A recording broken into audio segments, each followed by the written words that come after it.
At the time you took care of his son, you were not a licensed daycare provider. No. Did you know that? No, ma'am.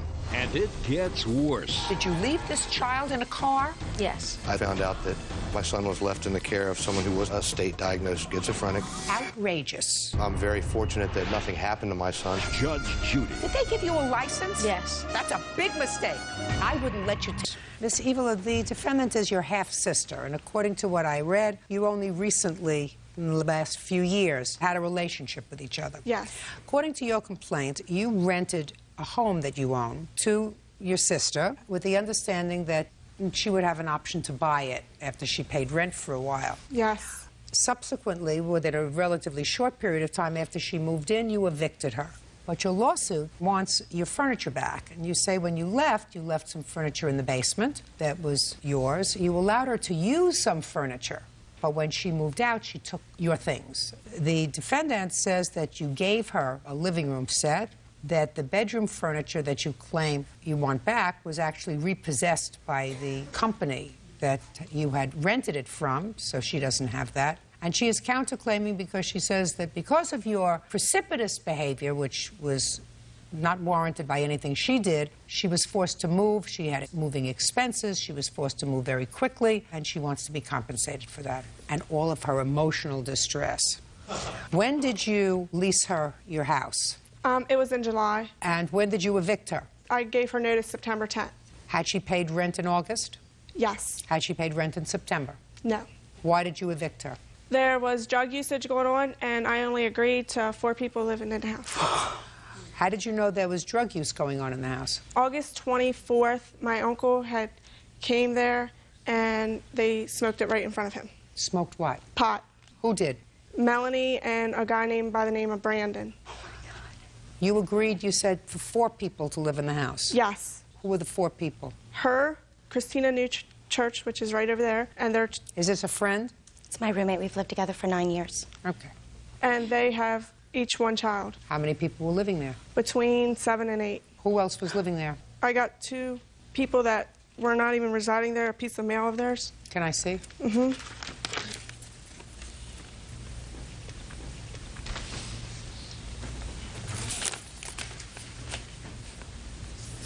Who's Brandon? My cousin. He did not live there. He stayed there occasionally during the week because Christina works 3rd shift, and he tended the kids. I did pay him. Where did he live otherwise? He lived with his father. Was Joseph? My husband. Some of my utilities were in his name. My husband and I have been separated for almost a year. Okay, now tell me about the furniture. We did have a verbal agreement about the living room set. If she purchased the home, it would be added in with the cost of the house. However, she didn't buy the house, so the furniture didn't come with the house. And I did try to call her. Go ahead.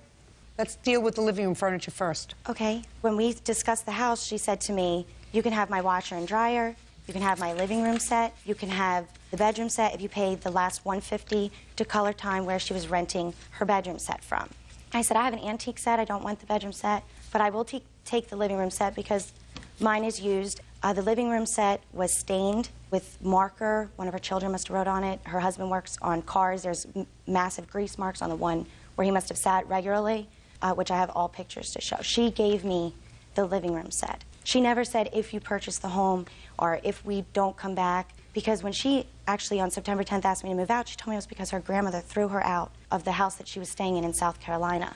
I do not use drugs, and I'm Can I see a picture of this living room set that she wants back? Of just the living room set in question? Mm-hmm. Because I did bring pictures of my old living room set just to show you why I would switch.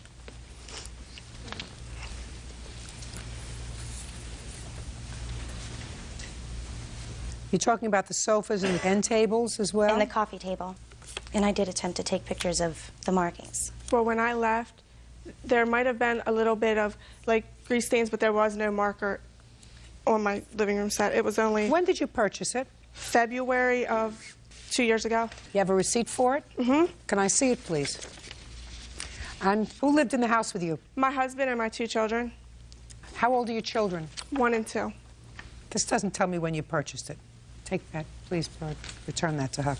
I don't know what this furniture looked like when you left, but certainly a month later, it looks pretty used and pretty abused to me. And when you have 2 young children, that's what furniture like this looks like. Certainly not worth much. You'd have to pay somebody to take it out. You would. You'd have to pay somebody to take out these 2 sofas. What's next? What about the bedroom's furniture? I purchased that, and I actually have the original bill. And when I got into my house in late September, I came to clean it up and stuff. The bed was set up, but it was sliced. The bed was set up in the basement like someone had been sleeping there. So what are you talking about? Just the mattress? The mattress and the headboard was damaged, and I have pictures of that. Who slept on the mattress? When we lived there, me and my husband.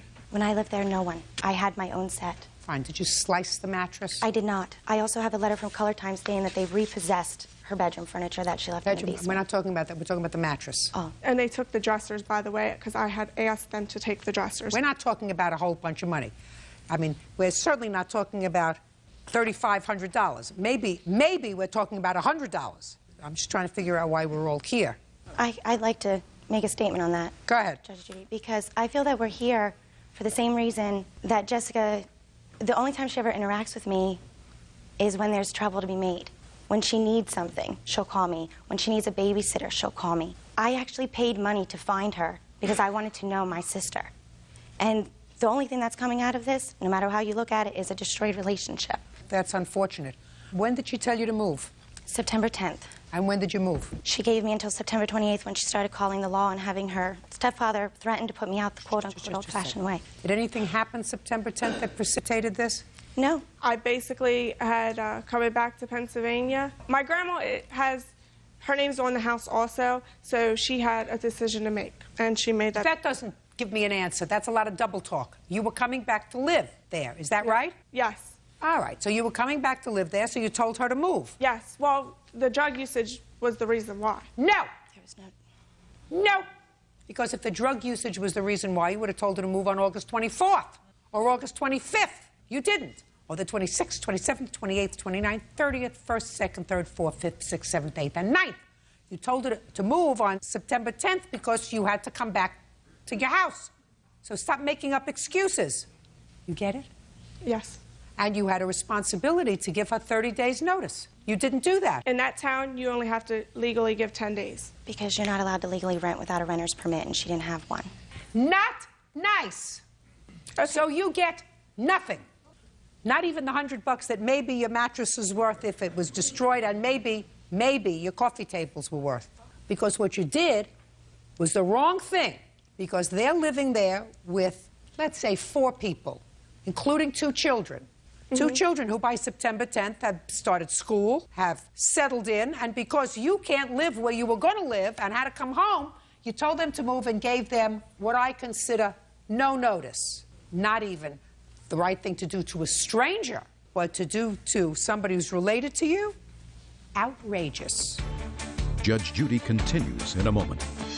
You wanted her out. It had nothing to do with drugs or other people living there. It had to do with you coming home because you had no place else to live. You're an apology, not a lawsuit. And later today, You have one job when you take care of a 14-month-old baby. And it's not to leave a baby in a car with someone who is on disability for a psychiatric illness. real cases, real people. Judge Judy. Jessica Evler says her half-sister, Melanie Zampino, stole furniture during tenancy in her home.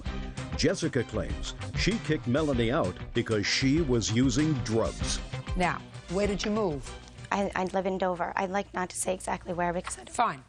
Did you pay her September's rent? I did. I have that here. Can I see it, please? Then she didn't pay August. She paid 1 month. How many months' rent did you pay? I only paid September because when she moved, I was supposed to move in September 1st. When she moved, she had gone down to South Carolina and came back. There was some, flooding. People were messing around with her house. She said, Melanie, please just move in as soon as possible. I had to clean up as well. Just a second.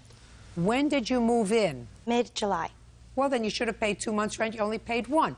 You saved a little bit of money so that you had enough money to put down on another apartment. I'm going to entertain Yes, it. the only problem that I had was just finding something. We moved, we And you lived found just fine. something?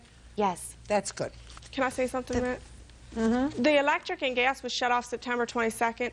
When my grandfather went the 26th, everything was moldy, the freezer, everything. So they were out for a Listen while. to me very carefully. You did the wrong thing.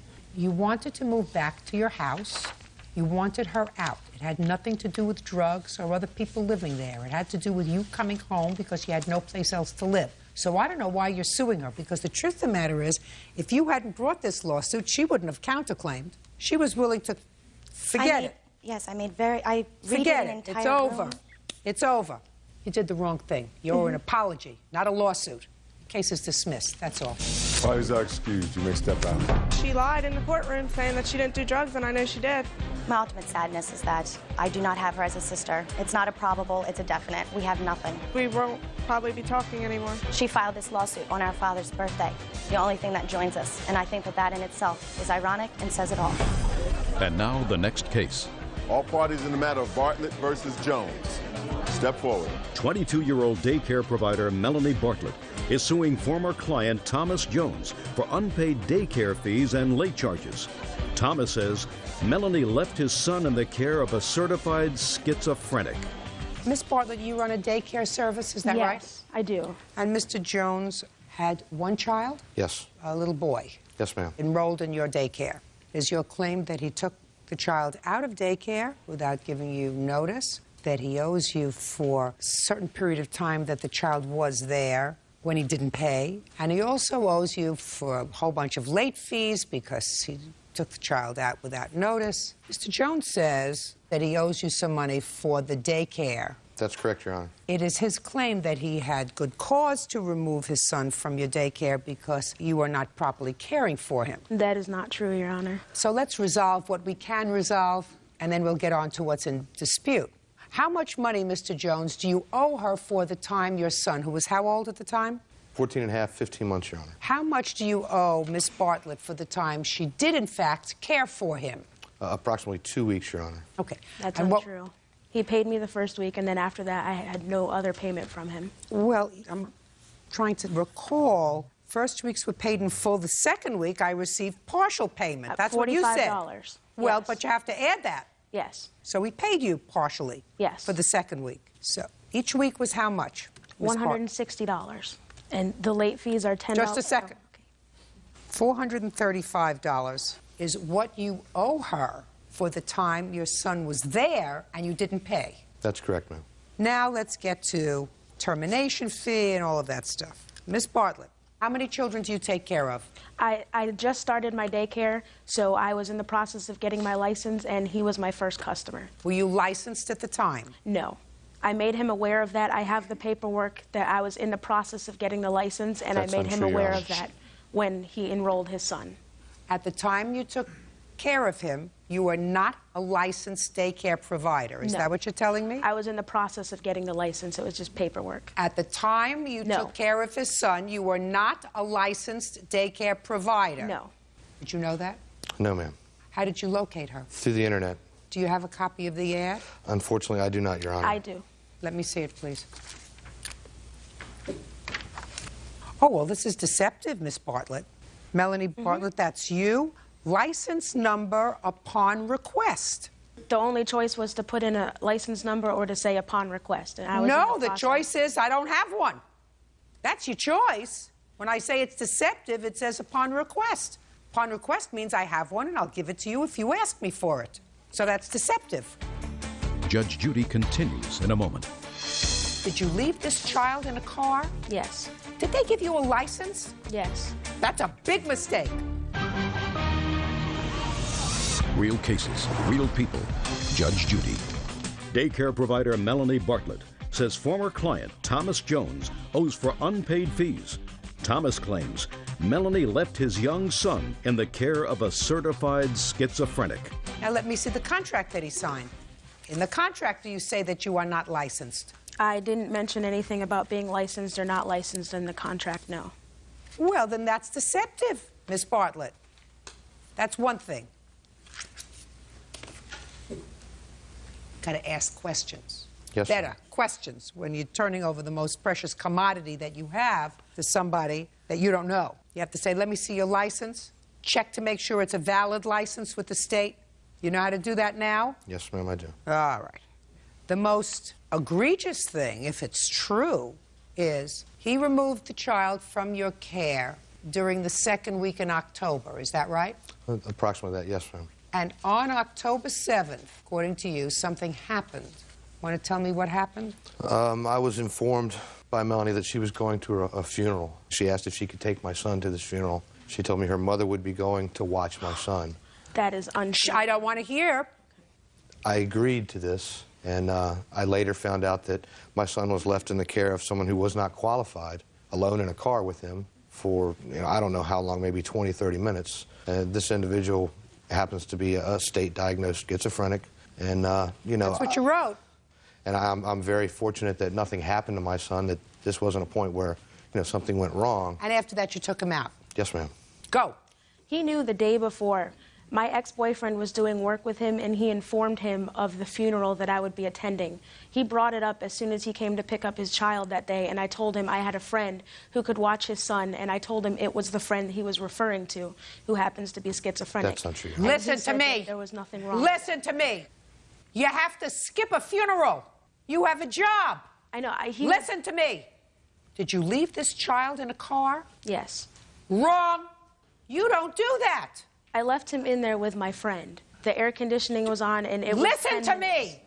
That's not your job. You have one job when you take care of a 14-month-old baby. He and it's didn't not say to go. anything that I'm he didn't want speaking him to to you. go. And it's not to go to a funeral.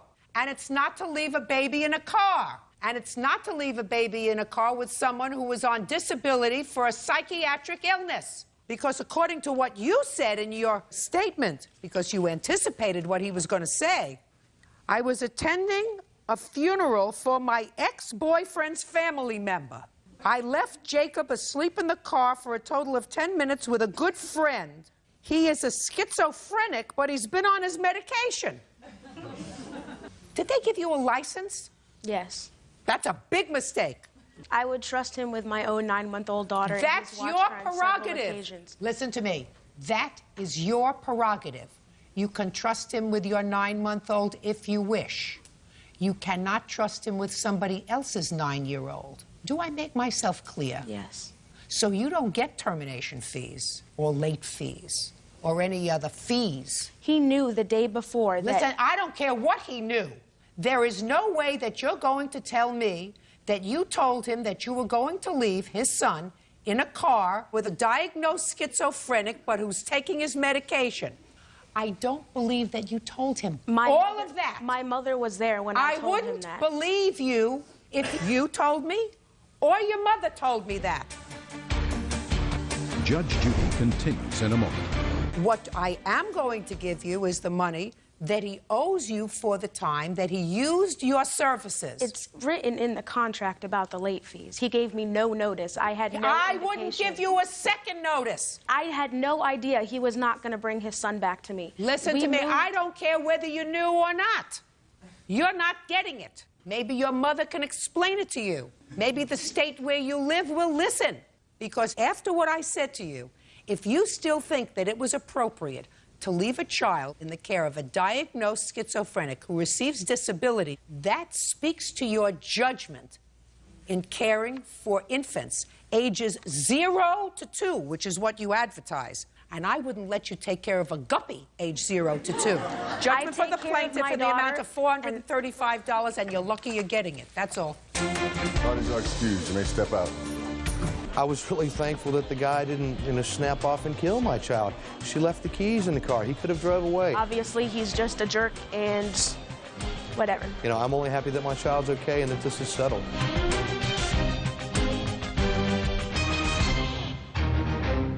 She has looks. She has grace. She has. The 9-year-old, a 4-year-old, a 3-year-old, and a 1-year-old. And she has this man wrapped around her finger. I needed him for support. You had already kicked him out of your house. You used him. Who else loves me? I know he does. That's using him. He loves you. But you don't love him. Judge Judy. You used him like a rubber band. I need you. Now I'm finished with you. I need you again. Now I'm finished. Quiet in the courtroom. All rise.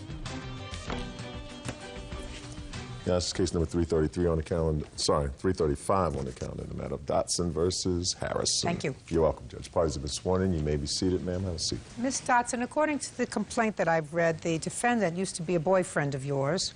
He is no longer a boyfriend of yours, but you claim that after you had already broken up, he vandalized your car on 2 separate occasions. Mr. Harrison says that he did no such thing. When did you end your relationship with him? Approximately around July 15th of 2005. How long had you been together? Approximately about a year and a half. Did you ever live together? Yes, ma'am. For how long? Approximately a year. Did you live in your house or his house? My home. Who do you live with? I live with myself and my children. How old are your children? I have a 9-year-old, a 4-year-old, a 3-year-old, and a 1-year-old. When did he move out? Probably around June of 2005. And Why? It wasn't working. I had a lot of stuff going on in my life, and I felt like life was taking me in other directions, and I felt like I couldn't do all the things I needed to with him. He was becoming very controlling, very possessive. Was he working when he moved in with you? Yes, he was. Did he remain employed during the year that he lived there? No, He did not. he did not. When did he lose his job? Approximately 4 months after we lived together. Were you working? Yes. What kind of work do you do? I'm a full-time student at IUSB, and I also tutor at Jackson Middle School. Okay. When was the first incident of your car being vandalized? September 15th. Tell me what happened. That day I actually had surgery at St. Joe Medical Center, and after that my friend Christine, she's right here, her and I and Jesse Harrison, we all went to my friend Heather's house. How did he get involved with you on that day if you had broken up 2 months before? I called him from my home and I told him that I was having surgery that day, and he asked me if I wanted him to come to the hospital. And I told him I didn't care, but inside I felt like I needed him for support. He's Okay. been my main support person. And then when I was at the hospital and they were taking me to the pre-op, he showed up. Did he drive you home? No. Who took you home? Christine drove her car, and she drove me and her to Heather's, and he drove my truck. And when I left the hospital, I was upset that he was driving my truck. I did not want him to do that because he has no license. And when we got to Heather's house, we had this argument, and he got mad at me because I didn't want him to drive the truck. And he said, well, I was there for you at the hospital. And I told him, you didn't have to be there for me at the hospital. I had somebody else who could have been. That's not true, Your Honor. Shh. Come back to you. Go ahead.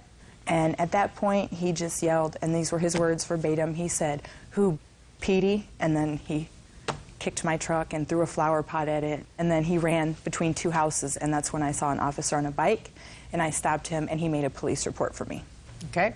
When was the next time that your car was vandalized? The next accident was on the 16th of September, 2005. Go ahead. Again, at that time, I was still under medication for my surgery. My doctor told me that I needed to do bed rest for a week. At that time, I went over to my friend Christine's house. Jesse was there, and How did he get there? he drove me. So you called him again? I had to take my Just a kids. second. So after you saw him kick your truck and throw a flower pot at it and report it to the police, you called him again to pick you up? Your Honor. Just a second. Is that what you're telling me? Don't give Yes, me an ma'am. excuse. That's a yes. Yes, ma'am. When had you called him? You know, I'm not... That morning? The evening after? When? I think it was the next morning. Where were your children? My children were at my friend Christine's house. I needed to take them some supplies, and I wasn't allowed to drive. So you called him and said what? I asked him if he could take me to take Christine some supplies. And what did he say? Yes. You didn't say to him, I reported you to the police yesterday? No, he knew. He saw the police. Why he was running. No, it's not true. He doesn't know how the police got there, madam. I'm asking you whether you told him that you had called the police the day before. No, I did not tell him that I called the police the day before. You just said, do me a favor, pick me up and take me over. How was he supposed to pick you up and take you over to Christine's I house? asked him to take me in my truck. You asked him to drive? Yes. So it was okay for him to drive without a license when you asked him to, but you were annoyed that he drove without a license the day before. The day before, I did not feel comfortable being with him. That's not my question. You told me a moment ago, madam, that the day before you had an argument with him because you didn't want him to drive your car because he didn't have a license. That's correct. what you told me. But the next day, because you needed to use him for something else, you told him to come to your house, pick you up, use your car, and take you to your friend Christine's house. That is correct. My children needed supplies. They needed water? Diapers. Is she incapable? She had 5 kids at her house at that time, and she couldn't leave. License, diapers. License, diapers. You used him. Mr. Harrison, after you went back over there, her car was vandalized again, sir.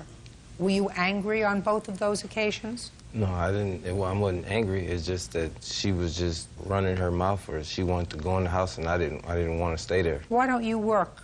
I was working for her brother, detailing cars at his car lot, until she came up there starting trouble, and now I just go from car lot time to time and detail cars. Is that how you support yourself? That's Yes, not ma'am. true. What does he do?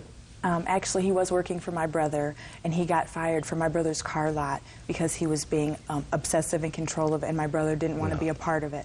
At this time, he doesn't go from car lot to car lot detailing. Yeah. He does not do that. He that's frequently not true. sells stereos. Ms. Dotson, although it looks to me as if butter would melt in your mouth and that you're a very intelligent woman, you're also a user. You used him like a rubber band. You say, get out, then come back, come to the hospital, I need your support, don't use my truck. Well, today you can't use my truck, tomorrow you can use my truck because I have to go someplace. And what I'm telling you is you can't toy with somebody's emotions like that. That's unacceptable behavior for an adult. Judge Judy continues in a moment. I need you. Now I'm finished with you. I need you again. Now I'm finished with you. That's cruel. And later today, The counselor asked me if I loved her, and I said yes. And did she love me? And she said she didn't know. And I wanted this relationship to last. She was very important to me.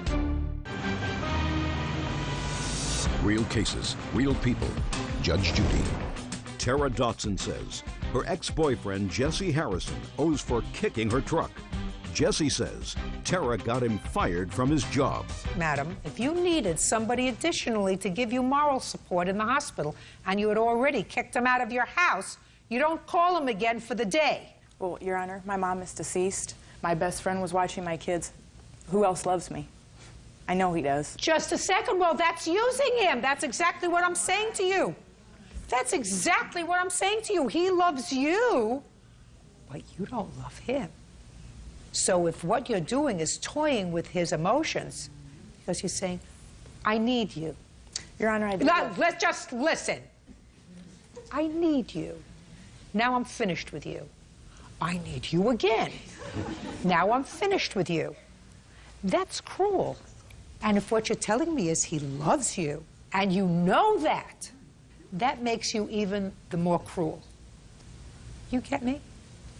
What year is your truck? My truck is in 1998. And you have pictures of the damage that he did to your truck? Yes, ma'am. I'd like to see it, please.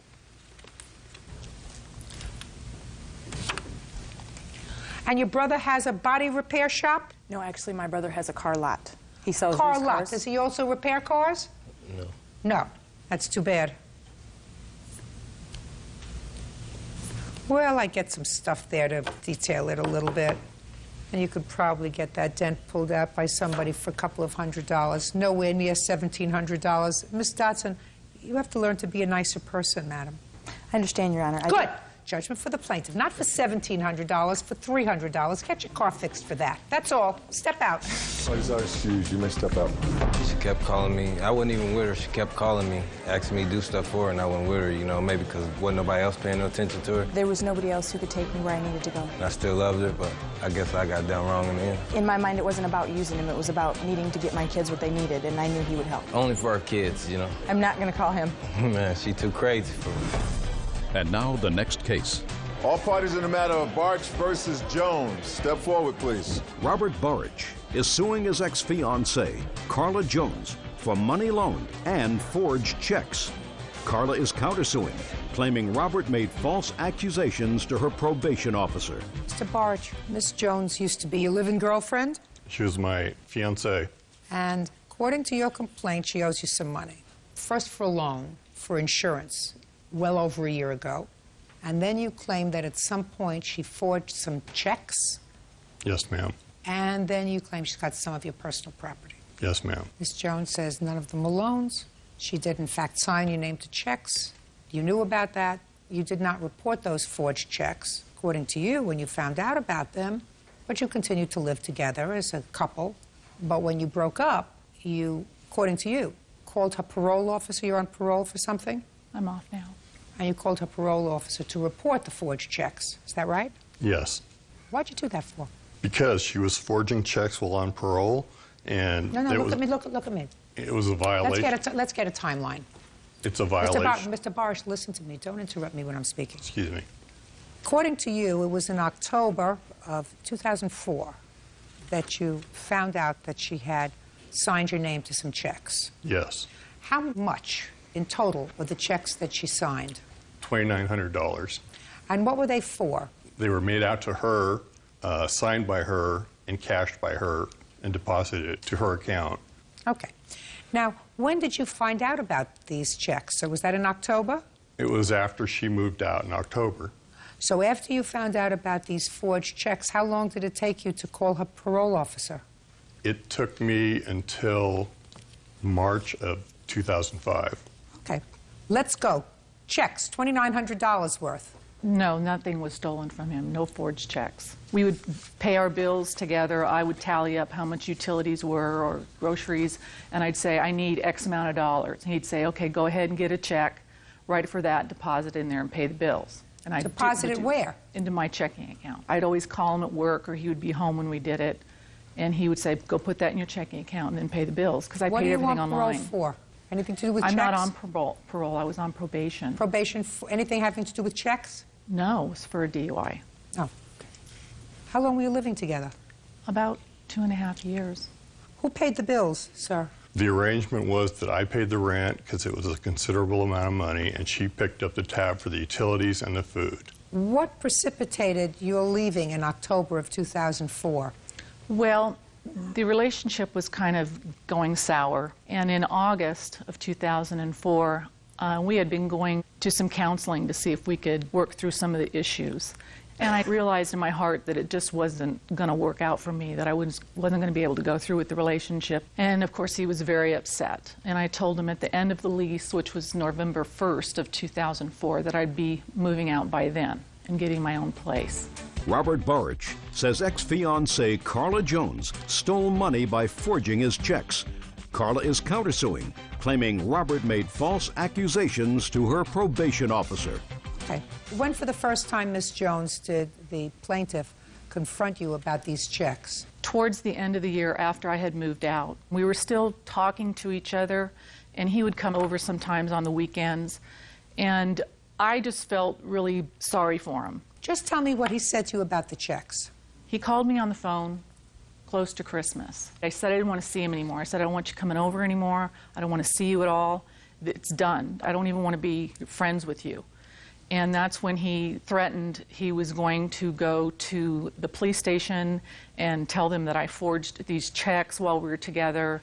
And I said, you know, that's a lie. How can you go tell a lie like that? And he says, I can say whatever I want. And then in March, I finally just told him, I said, I can't see you anymore. We're kind of seeing each other on and off, on and off. Well, he told me he was going to go to the police and do this. So I guess the next day, which was March 14th. So the first time he spoke to you about it was in December of 2004. Threatening to do this. On what date did you contact her probation officer? It was the 15th of March. What happened between December and March, sir? I was investigating You already knew about it, and you confronted her with them. And if you had been concerned that she had forged your name to checks and you felt that it was the right thing to do to notify her probation officer, why didn't you do it in December or January or February? I was hesitant. I wanted the relationship to go on. During the counseling sessions, the counselor asked me if I loved her, and I said yes. And the counselor asked her, did she love me? And she said she didn't know. And the counselor said, did you love him when you took that engagement ring? And she said, I don't know. And I wanted this relationship to last. It was very important to me. She was very important to me. And I figured that the less waves, the better the chances of the relationship working. But it didn't work, sir. It didn't, no, it didn't work. It didn't work. And the response to it not working is not to behave in a retaliatory way. That's right. The response to it not working is say, you went to counseling, she didn't deceive you. She said, we'll go to counseling, we'll see if we can get it to work. And she was being honest. She said, I don't know my feelings. She wasn't trying to be hurtful. If she wanted to be hurtful, she wouldn't have gone to counseling with you. She deceived me when she accepted the engagement ring. No, you know, you're talking about there's hard evidence and then there's soft evidence. You know, the divorce rate in this country is 52%. Now, all of those people who divorce, when they sit back, you know, A year later, 6 months later, 5 years later, they say, gee, I wonder if I really loved him. I wonder if I really loved her when I walked down the aisle. You know, or was it something else? It was, you got to get married, or, you know, I fell in love with the beautiful face, or I fell in love with the bank account, whatever it was. Was it really him? I'm really not sure. You know, I really don't know in my heart anymore. That's what people say to themselves. It was the bank account. Well, it's all a package. You know, she's an attractive lady, right? Yes, she is. She's a very attractive lady, well-spoken. Do you think that if she was an unattractive lady and not well-spoken, you would have been attracted to her? No.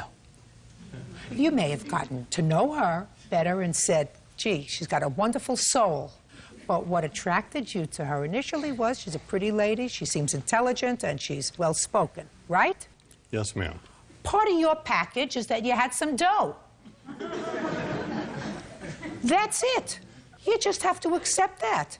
And you know, I'm not such a genius that I figured this out myself, because Donald Trump's wife was interviewed recently, and they said to her, would you be married to him if he wasn't Donald Trump, if he wasn't a multimillionaire, if he wasn't who he is? And she said, you think he'd be married to me if I didn't look like this? Do yourself a big favor. Put a period. It didn't work out. You both gave it your best shot. You should not have called a probation officer. It was a nasty thing to do.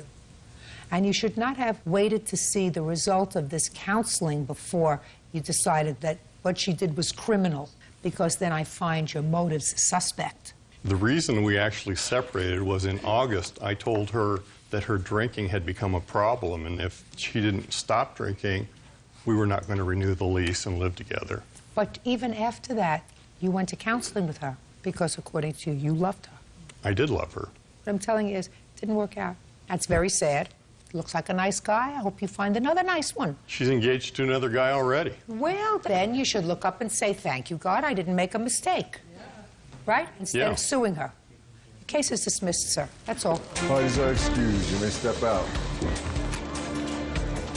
I don't feel that it was fair. I feel that her criminal conduct was excused. I think she was fair. I did it in a retaliatory fashion, but it was still criminal conduct, and she should have been punished for it. He's very bitter, and he's trying to take it out on me. They're reevaluating the evidence, and they may bring criminal charges against her. He's stalking me. I didn't stalk her. He shows up at my apartment unannounced and bangs on my door and looks in my windows and leaves messages on my phone, threatening messages. I did harass her because she owed me money, and according to the court, that was a legitimate reason to keep in contact with her. He's crazy. She's an evil woman.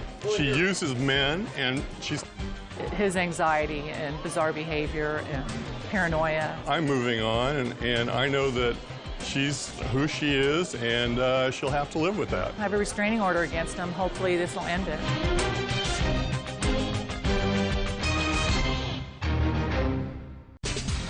They were having a toy party. What is that? An adult party. Toys, things like that. It's for adult. An adult toy party. I thought it was a toy party for children. My mistake. There was one minor problem. You had a 10-year-old child there. That's Subject matter of which was inappropriate for children. I forgot to tell you. I shut the door because I had company. People have a seat. Miss Creatia, the defendant is your current boyfriend. I assume this gentleman over here, your current boyfriend's ex-girlfriend. And they had a relationship, must have been for a while, because they have 2 children together. It is your complaint that Miss Cruz was in a snit about something, and when your boyfriend went over to her house to pick up or drop off the children, he was using your car, and she took out her frustrations on him by kicking your car and causing damage. Miss Cruz says she would never do such a thing, right? Right. When did this happen? April 22nd. You weren't there? No. But the boyfriend was there? Yes. And his name is? Ben Mojica. Mr. Mojica, would you stand up, please? Next to her. How many children do you have? 2. How old are they? 7 and 6. 5. How long did you and Miss Cruz live together? It's about 10 or 11 years. Never married? No, ma'am. How come? Just didn't get married. Couldn't afford to. Shh. Did you ever ask her? No. Excuse. What? He was going to buy me a ring, but I told him not to bother, so. Did you tell him not to bother after your first child or your second child? After my second one, when I knew that things were going pretty much downhill. You couldn't have a clue to that before you had children with him? No, he was actually a pretty good guy at that time. He just seemed to have went down the tubes, going to jail, getting into things that I don't want around my children. Who is this man? My uncle. Uncle. Just seems a little odd to me that life has changed so much over the last 20, 30 years. That people live together 10 or 11 years. They don't want to make a commitment to get married, but they don't feel as if having children is a commitment. Just something doesn't balance out to me, so I'm always interested in this as it's just a social experiment. Do you understand that, Ben? Yes, I do. Okay, so on the 22nd of April, what were you doing over at her house? They were having a toy party. What is that? An adult party, like toys, dolls and things like that. No, it's like lotions and stuff. What? Lotions. It's for adult. It's for An adult toy party. I shouldn't have gone any further. I thought it was a toy party for children. My mistake. Okay, so you were having an adult party. Right. It's Okay, not just go ahead. Well, I was with the kids, with Marcus and Tiaja. We were at Lori's house. Who's Lori? A friend of hers and mine.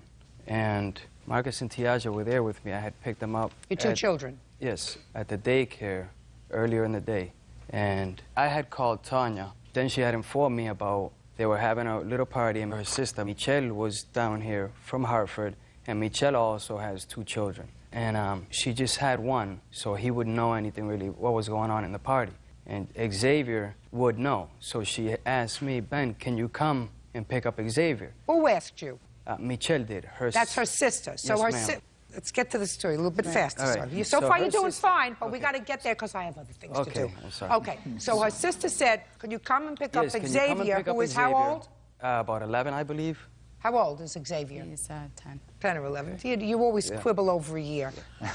So they wanted you to come pick him up because the party was inappropriate for him. Yes, for him. Okay, so you went to pick him up? So I went to pick him up, and Marcus and Tiaja were with me at Lori's at the time. Marcus was hungry, and I had just ordered Chinese food. And I told Erin and I told Lori, hey, you know, I'm gonna leave him. He's hungry. He'll just have something to eat. Can you watch him? She said, sure. I took Tiaja with me, which is my daughter. She wasn't hungry? No. She's always hungry. Don't do it again. You want to know why? Miss Cruz, because if I see that you can't control yourself in the courtroom, how am I going to believe you when you tell me that you wouldn't dare do what she says you did to her car because you don't have a temper like that? You can control yourself, right? So far, it's been twice that you haven't been able to control yourself, or 3 times. You get me? Yeah. Even your uncle gets me, right? Yes, ma'am. All right. Go ahead. So when I pulled up to pick up Xavier, Tanya was outside and Michelle was outside with her baby that she just had. So she came out to show me.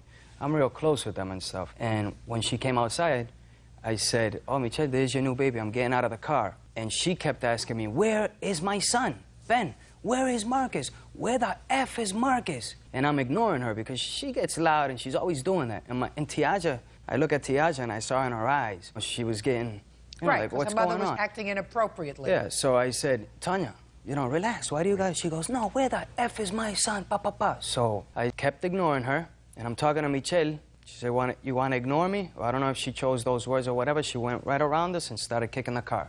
And that's when I got off, obviously. And? There was people around, and I said, you guys saw that, right? You guys saw what she just did, right? Right? And everybody's like, you know, all of a sudden, nobody saw anything except one kid. He saw it. And I have a police report. I'd like to see the police report, please. And You can't control yourself? He's a minor, Your Honor? No, Can't control yourself? I'm just trying to, You're basically trying put my hand. What do you think? You think that I'm not going to let you speak? Do you think that this is only a one-sided case, that only he gets to speak? You do know that both sides get to speak, right, Miss Cruz? In their turn. What's Uncle's name? Vincent. You get it, Vincent? Yes, ma'am. You get her, Vincent? Yes, ma'am. Good. Because you're going to have to make a very important decision, Vincent, as to whether or not you want to speak later. Okay. because you don't look like the kind of guy that wants to be humiliated. Judge Judy continues in a moment. There was a witness in the police report who indicates that they saw you kick the car. I forgot to tell you, he says, I'll pay somebody to say that she kicked the car. And later today, this has seriously been going on for a long time, threatening my child, threatening me. He shoved me into a wall and left me captive in... ex Tanya Cruz vandalized her car by kicking it. All right. Okay, Miss Cruz, now it's your turn. Let's go to April 22nd, 2005. How many people were at the party?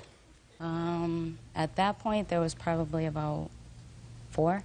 Four My women? sister, yes. Where was Uncle Vincent? He was not there.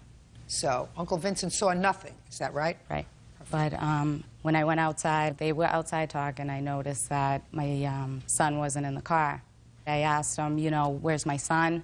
He ignored me, where's my son? In which he had told my brother she looked so good that I couldn't look at her. That was in his words.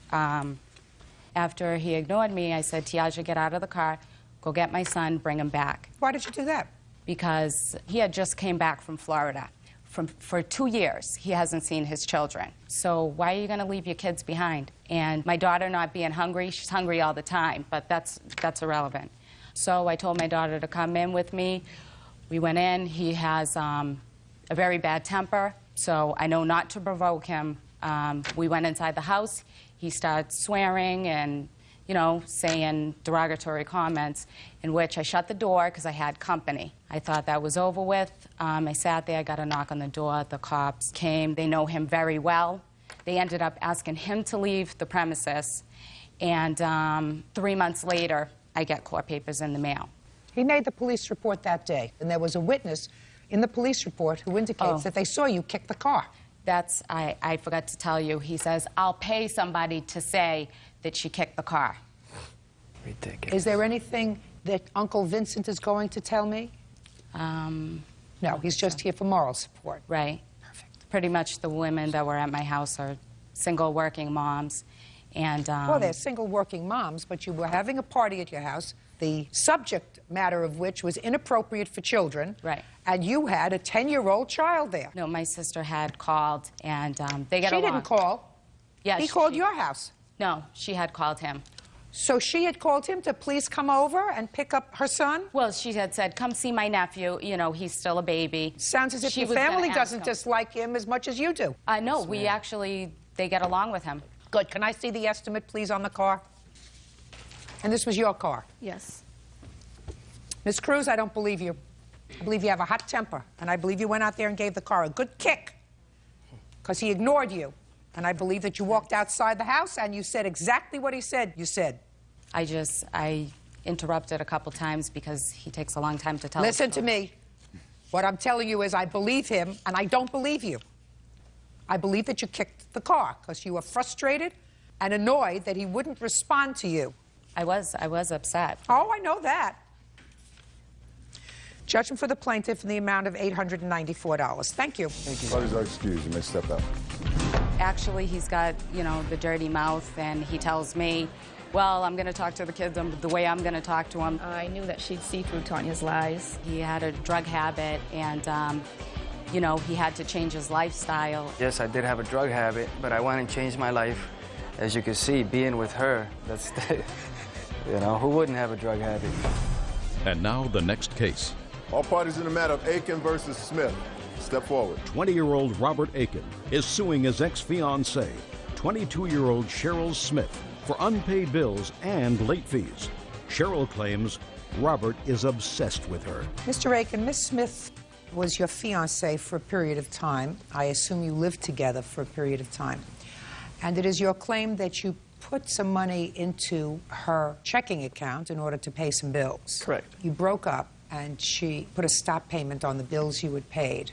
What was this, electronically done? Yeah, she did online. She stopped all payments. I don't understand how you do that. I like that little checkbook. You write it out, you deposit it. I don't understand the online stuff, but you want that money back. Correct. Ms. Smith says nothing could be farther from the truth. You put money into the account. You did pay bills with the money you put into the account. You started to pay some more bills with money that you hadn't put into the account, so she put a stop payment on those bills. She has a counterclaim. She says that at some point immediately preceding your breaking up, she covered the entire rent because you were short, so that you owe her for rent. And in addition, and more importantly, she says that since the breakup, you've been involved in some serious harassment. So the money part should be relatively easy. How much money did you put into her account? Total, 2 checks of $420 and $316.84, so $736.84. When? The $420 was put in on August 12th, and the $316.84 was put in August 11th. When had you covered the rent, Ms. Smith? I wrote the check on August 1st. And how much was the rent? $662.70.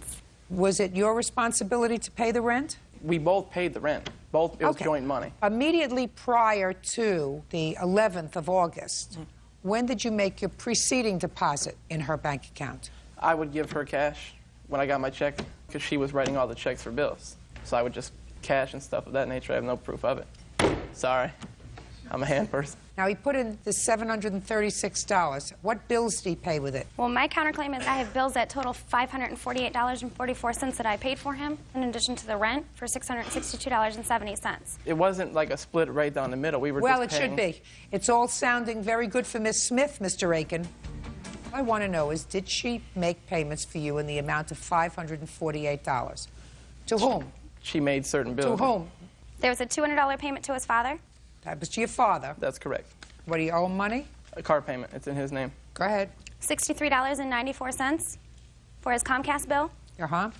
I also have penalties in which I was charged in order to stop the 3 payments that he was unauthorized to make. Just a second. I want to know what the payments were that you made, not the fees. The payments were that you made. Then without the penalties, there were bills totaling $196 made prior. Made prior to when? Prior to August 1st for him. Forget it. You paid $263 that you can account for, not $548. You know, you look like butter with melt in her mouth. You know, you keep turning it around. She becomes a more interesting character. 736 minus 263, $473. That's what's left over. Now, we're going to say that he owes you half for the rent, because that's part of your counterclaim. So we're going to take off $330 from that. $143 you owe him. You got it? Now, what about the payments that she stopped, though? Good, she stopped them. Good, she should stop them. $143. Gets expensive when you play house. Now I want to hear about the harassment, because that troubled me.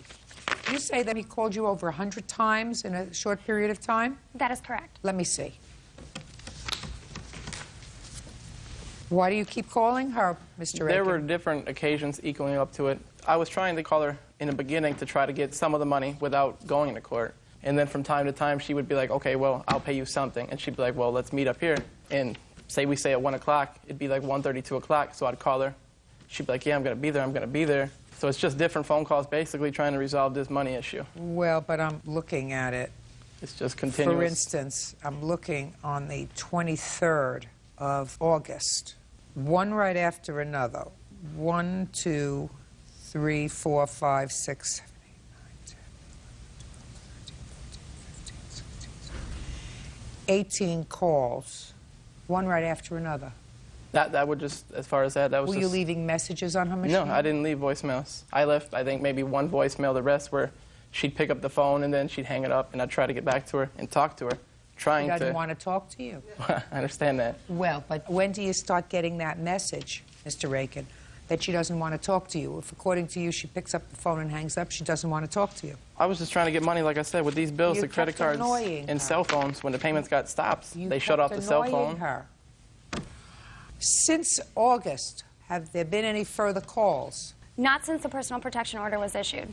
Okay. Do you have a copy of that? Absolutely. Let me see.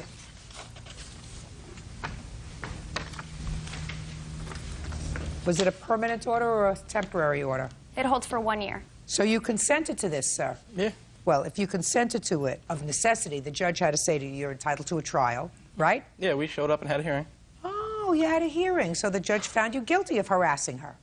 Yeah, I told him the story, and I told him the phone calls, and he gave it to her. Okay, but after that, you stopped. Yeah, I have not contacted her since. Anything else you want to tell me about your counterclaim, Miss Smith?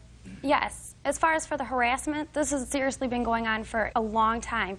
Numerous phone calls and numerous times showing up at my place of employment, numerous times threatening my child, numerous times threatening me. He's physically assaulted me. After he physically assaulted you, did you remain in the relationship? No. When, according to you, was the first time that he physically became violent with you? On August 7th. So that was about the time that you were breaking up? That is correct. Okay, so this wasn't a history, as you indicated? No. Fine. And what did he do to you on the 7th? On the 7th, he shoved me into a wall and left me captive in the closet of our apartment until I had talked to him. I don't understand that. Our closet is a small room. I was in there actually packing some clothes, and he stood in the doorway and refused to allow me to leave. So he kept you captive there? Correct. Because he wanted to talk to you? Correct. He's over it. You get over it. He's finished, right? Correct. Going to stay away from her? Going to get you $148? Correct. Leave her alone? Without question. You made a bad choice. Put a period. Move on. Counterclaim is dismissed. That's all. Parties are excused. You may step out. I think this is absolutely ridiculous. I have put up with so much harassment and everything else from him. She said she was going to leave, and I went to grab her arm. He went psychotic. She threw my arm off, incidentally slapped me by mistake. I proceeded to pack my things, and he refused to allow me to leave. I shoved her in defense. I believe that he's trying to see me again. This was his way of doing it. Oh, I don't want nothing to do with her. I hope I've heard the end of it today. She's trouble. I'm just moving on.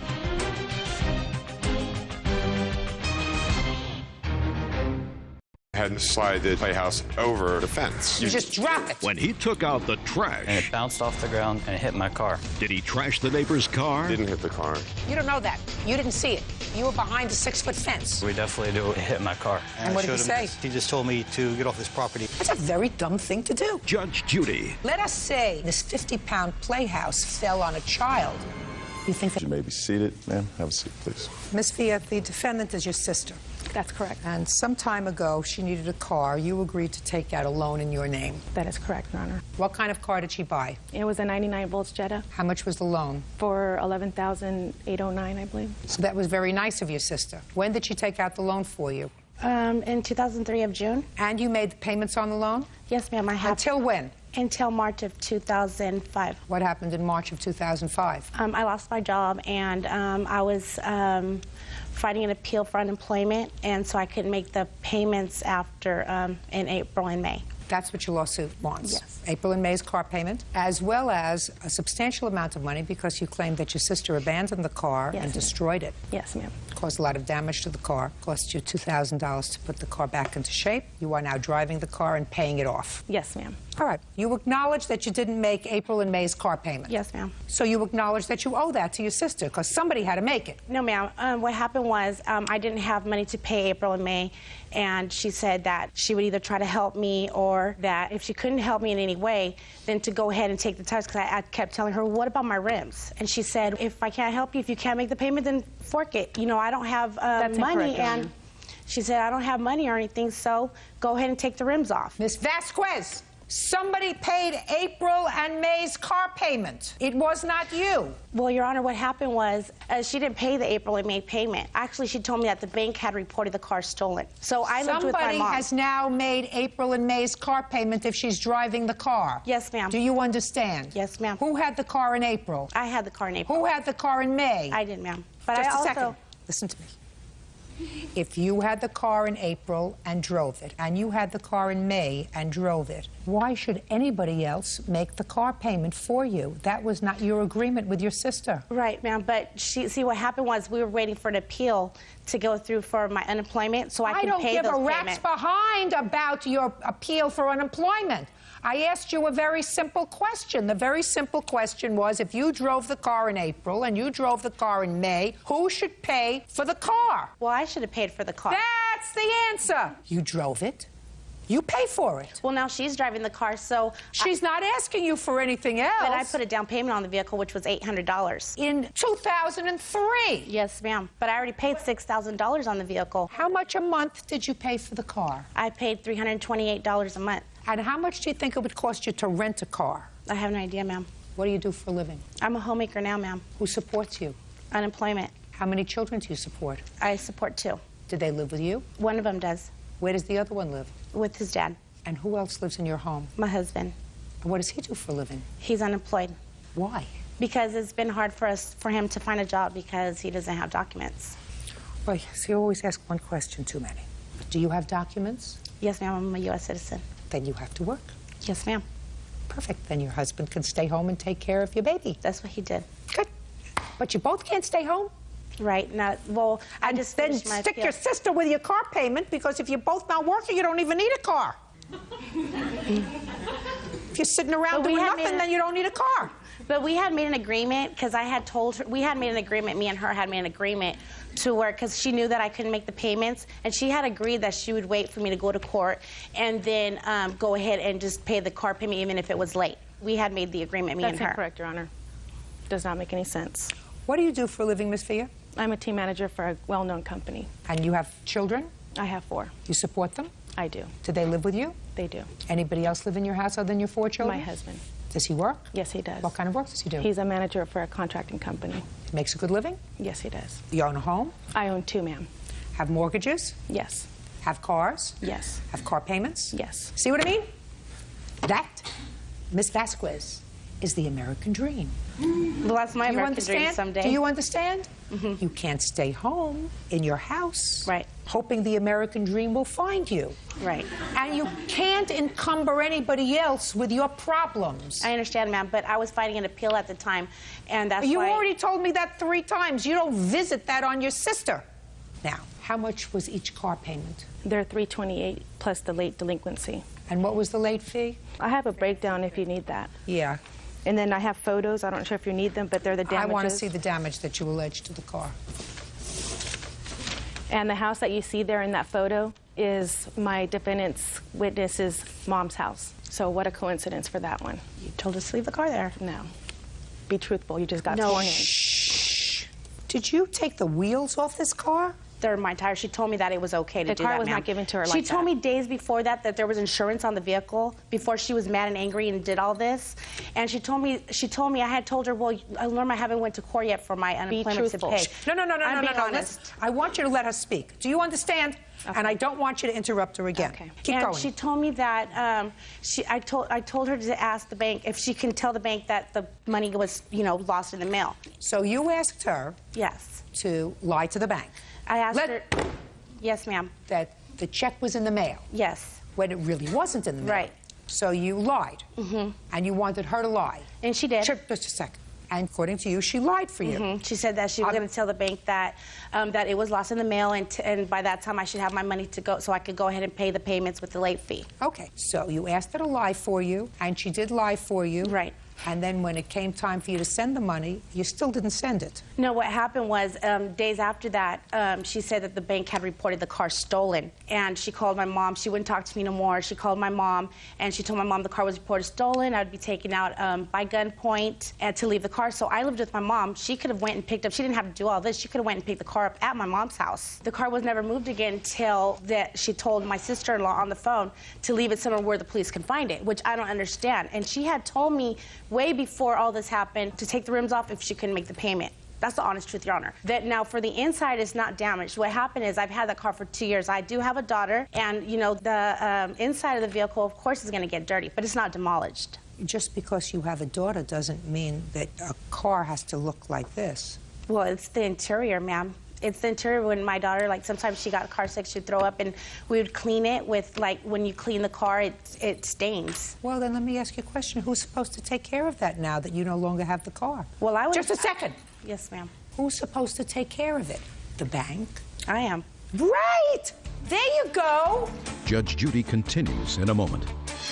I want you to get a copy of my book. It's a book that I wrote a long time ago. Beauty fades, dumb is forever. I'm trying to educate you. You won't let it happen. And later today, I decided not to see her anymore. And it was just shortly thereafter that she became very, very nasty, and she accused me of giving her an STD and that she was pregnant. Norma Villa says her sister, Alicia Vasquez, owes for car payments, car repairs, and money loaned. Now, my next question to you. This nothing is my responsibility. When you put new rims on the car, what did you do with the old ones? The old rims stayed at the dealer where I got the tires at. Well, that's your problem. Because if you put something new on the car that you wanted to take back, then it was your responsibility to put back the original ones. But my sister told me to do that. She told I me to don't take believe you.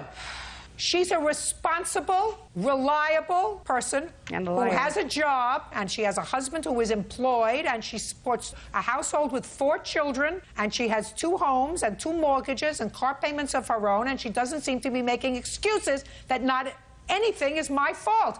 I'm not saying Pay nothing's my careful fault. attention. Yes, ma'am. If you take out a radio and you put in a more expensive one, and then you have to send back the car to the company because you can't afford it, you don't leave it with no radio. You put back the original one. You don't leave it like this. She told me to leave it like that, I don't believe you.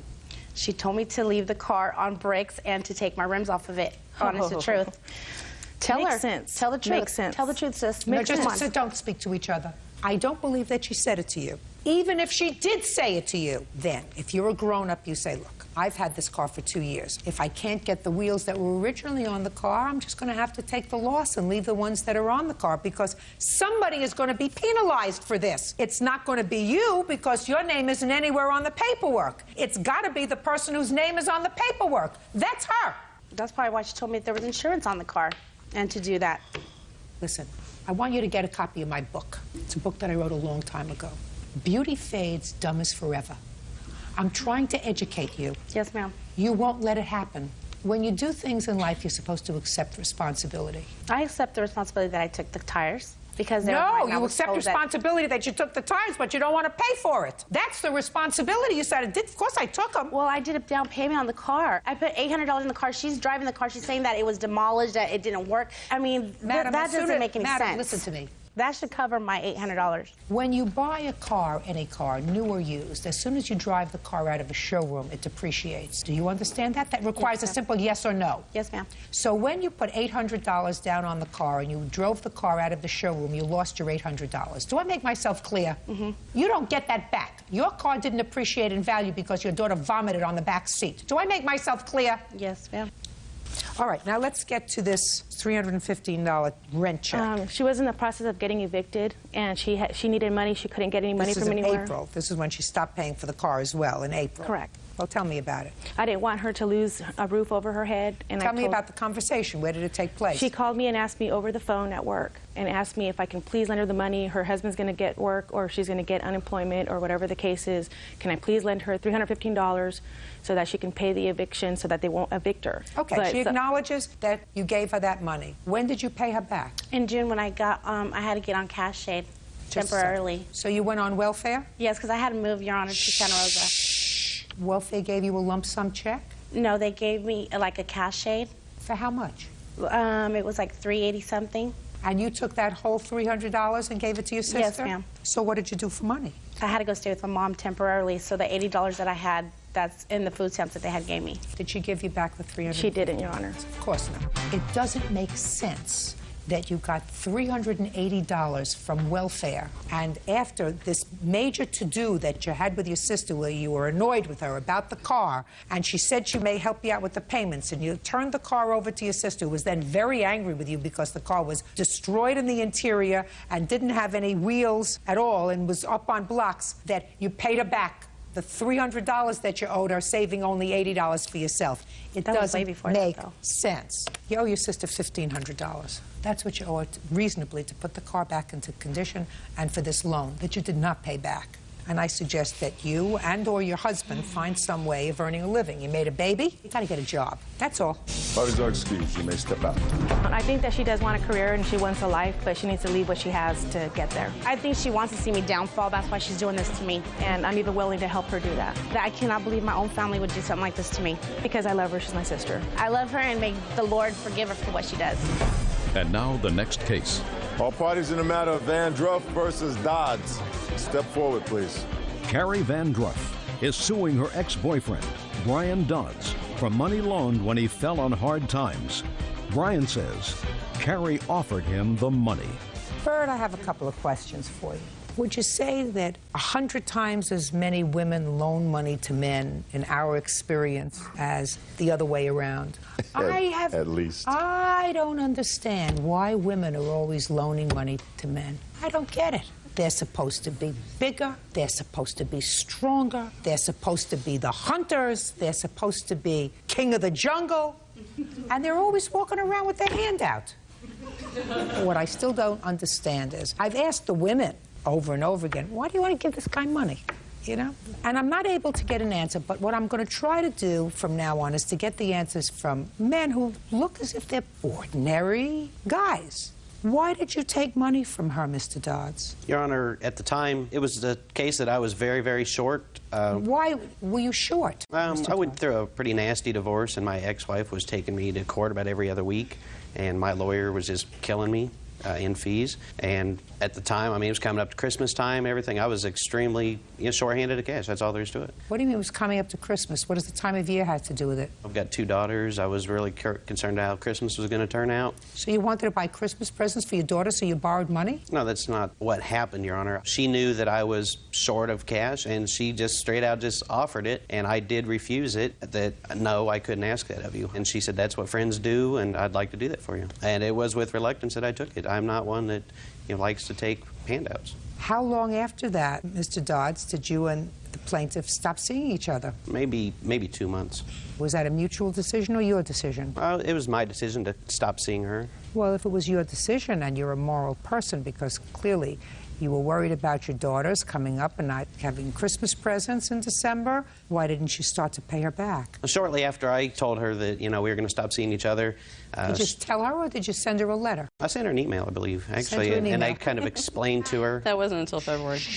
Go ahead. And I explained to her why, decided not to see her anymore. And, right. And it was just shortly thereafter that she became very, very nasty, and she accused me of giving her an STD and that she was pregnant. So it really concerned me, so I started going to different doctors, and I had some tests done to make sure that that was not the case. I was pretty concerned about that. So now I've got doctor bills that I have incurred because of her being spiteful or vindictive or whatever reason. So in the email where you explained that you were breaking up with her, Mr. Dodds, did you say to her, and I know that I took some money from you, and I know it wasn't a loan at the time, but I consider it my moral obligation to give you the money back, so I'm going to start sending it to you. Was that included in your email? I don't recall at the time. Let's say no. No. Let's say it wasn't included in your email. Now, how do you think that that made her feel? She gets this email from you after she's given you this money because she was a good friend, and she insisted on helping you out so that your girls would have a Christmas. And then you send her this Dear John email, because we're living in the 21st century. And the email has nothing to do with her $510. So she gets vindictive and nasty. That's what women do. That's what they do. You're lucky all your pants aren't cut in half. Ms. Vandrup. Yes. You have 10 seconds to convince me that this was a loan and not, I want to help you because you're my friend. And if you want to say, I can't do it, I'm more than willing to hear it. I have humiliated him sufficiently. What's your pleasure? Well, first of all this started about the same day that I did give him the money. He made a down payment on some land as well. Now, my problem is why in the world did he make a down payment on land if he couldn't afford his rent? When did you find out about that? I believe it was the same day or just before I gave him the check. And you continued to date him? Unfortunately. You continued to share his home with him for a while. I wasn't living with him. I don't care whether you were living with him or not. You get my drift, Yes. madam? Yes. That's also what women do. They'll make excuses. They'll go through all kinds of mental gymnastics to justify bad behavior. So, you've had your 10 seconds and you haven't convinced me that this was a loan. I don't feel it was a loan. It wasn't. It was a gift. I mean, I gave him the money, and I did want to go ahead and help him, but he did send me an email stating that he would repay it. Oh, let me see that. I would, listen, I would love to, in addition to humiliating him, give you a judgment. And so if it was not a loan, why would he send me the email? Oh, fine. Wednesday, April 20th. I will also be paying you back. If it's in installments, that's the best I can do right now.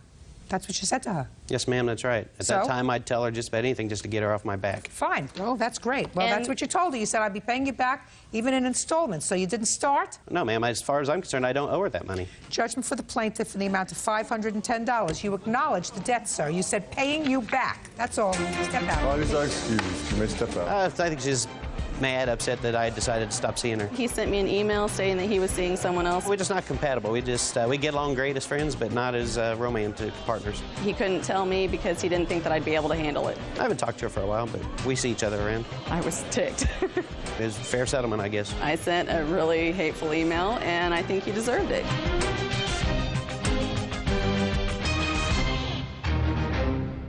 One of your buildings had a leak. You found a plumber. We found that the tub was full of sewage. That's a lie. Did this plumber become a sewer wreck? He turned into this psycho plumber. What did he say to you? Oh my God, you guys are gonna die. He harassed you. Then he scared my son. I became scared. He said, you really need to give me a call, otherwise we're gonna have problems. That's a lie, Your Honor. Ended up filing a police report. Judge Judy. Your Honor, you may be seated. Have a seat. Miss Brown, you own a building. Yes, I do. And one of your buildings had a leak. According to your complaint, you looked in the yellow pages and you found a plumber, the defendant, and asked him to go over and take a look and see what the problem was. So far, is that about right? That's right. He went over there and he called you and he told you what he thought the problem was and what it would take to fix it. That's correct. You paid him for his service call. You eventually found somebody else to fix the problem, paid him less money, and it is your claim that because Mr. Chance was angry that he didn't get the job, he harassed you in a vindictive way by going over and frightening your tenants, telling them that things were dangerous as a result of the shoddy workmanship that was being done in their building. Now, when did you have a leak in your building? That was July 17th. Who had a leak in their apartment? Terry James. Step up. Miss James, tell me what happened in your apartment on the 17th of July. I had a leak by the bedroom window. Near the bedroom window? Yeah, down by the floor, by the baseboard. Had it been raining that day? Nope. But the lawn man had watered and watered and watered, and he had forgot to leave the water on. So it was clear water that was coming through? Yes. And you called the landlord? Yes. All right, is that what brought you to the apartment, Mr. Chance? No, it's not. Well, what brought you to the apartment, sir? Well, Suzanne Brown gave us a call on the 17th, and we went out to the property and did an inspection of the property. When we entered the tenant's unit, we found that the tub was full of sewage. There was about... That's a lie, Your Honor. Shh, just a second. The bathtub? The bathtub was full of sewage? Was full of sewage. Is that right? No, not full of sewage. Is that right? That's a lie. That's a lie. There was no sewage in the tub at all. He wasn't even the man that came out. The man that came out, he ain't even here, I guess. Really? The man that came out walked around the house, went around to the front, got on the phone and called this man. Did he come at that point? No, he didn't. He never showed up. He showed Not up. that day? No. Is that right, sir? I was there on the 17th of July. I did not go in her unit. But Just a minute. So you didn't go into her unit? I did not. So you didn't see anything in her unit on the 17th of July? I saw sewage all around the perimeter of the outside of the building. You did not go into her unit on the 17th? I did not. Good. Do you have a copy of the receipt that you got? Yes, I do. From his company? He sent that to me. Okay. They say that in the front unit, they have water standing in the tub. Someone has inserted the word sewer, water standing in the tub in this. This is the way you received it? Exactly. Okay. Now, when did you call somebody else? On what date? I had actually called, there's a plumber that I always use. I had actually called him. The problem was that when I found out about the leak was a Sunday, and he wasn't available, and I wasn't sure how big it was, and I wanted to fix the issue. Is this your regular plumber? Yes. Sit down. Step up, sir. Tell me your name. My name's Mike Howard. How long have you been working for the plaintiff? Oh, probably since about '02. You familiar with this unit? Yes. When did you go out to the unit? The day after, the Monday. Tell me what you found when you went out there on the 18th of July. The water from the sprinklers had went over the foundation and entered the home. That's a lie, Your Honor. Where had it entered the home? It had came up over the foundation and ran into the area that was wet. Carpeting wet? Yes. Around the baseboards? Yes. Did you find anything else wrong with the house? The bathtub had about, I'd say about 1.5 inches of water in it that just wouldn't drain. So the water that was standing in the tub was water that had been standing there because of a clogged drain? Correct. What did you use to clean out the drain? Snake. How much did you charge the plaintiff to do the whole job? $2,500. What did you charge her the $2,500 for? We dug a place approximately 2 foot wide around the perimeter of the home It was 90 foot long, and we poured concrete in there. And what was that supposed to do? It stopped the water from entering the home at the foundation. You mean from the sprinkler system? It was just a hose, but yeah. What was the estimate that the defendant gave you to fix the problem? The defendant told me it would be $45,000 for him to come in and dig out the entire concrete floor, and that my tenants would have to evacuate the premises. And the problem was that nobody had actually done any tests. The defendant never actually did any tests. All they did was walk the perimeter of the property. And actually, he didn't even do that. He had someone else do that. And came to the conclusion that it would be $45,000, that I needed to call my insurance company and make sure that I had him there, because the insurance company might not believe me, and that all three of us could meet and he could convince them that this is what needed to be done and get them to pay for it. Now, after you decided not to hire him and you decided to hire Mr. Howard?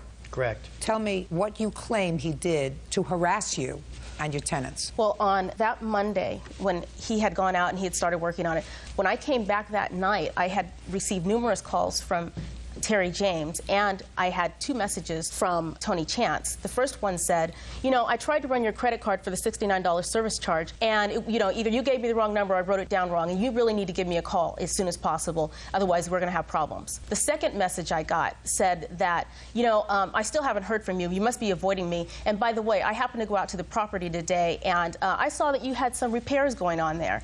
And I just want to let you know that that was a really bad move on your part, and that now I'm going to have to contact the Sacramento Housing Authority and let them know what's going on over there. I'm going to put a full written report together to turn you in. And so to me, it was obviously, he was vindictive. I couldn't believe the message that I got. I was completely freaked out, and Terry said that he had been by there. Don't. Okay. Step up.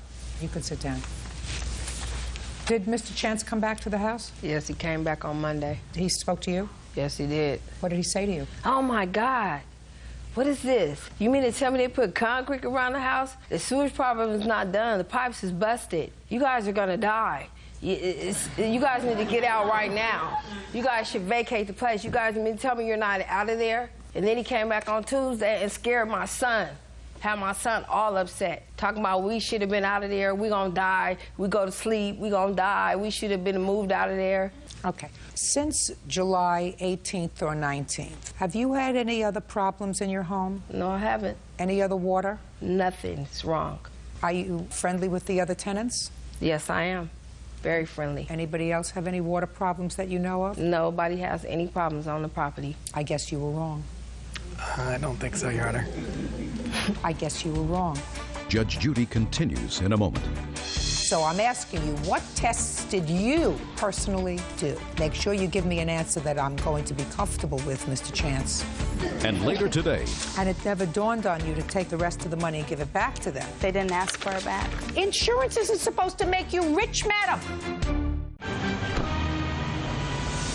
Real cases, real people. Judge Judy.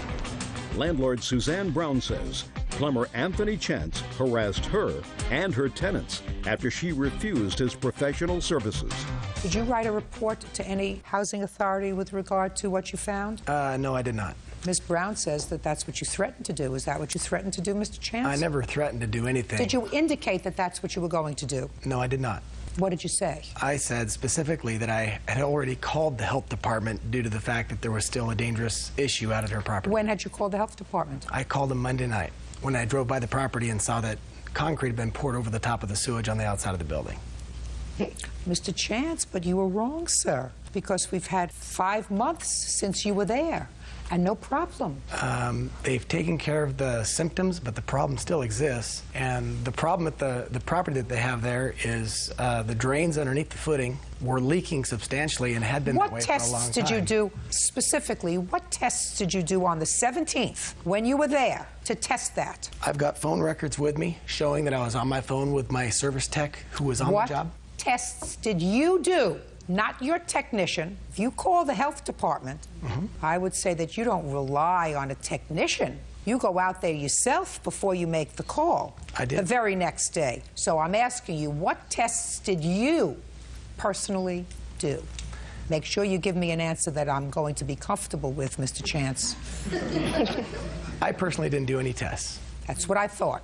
Now, did you ever give Miss Brown a quote of $45,000 to fix the problem? No, I did not, Your Honor.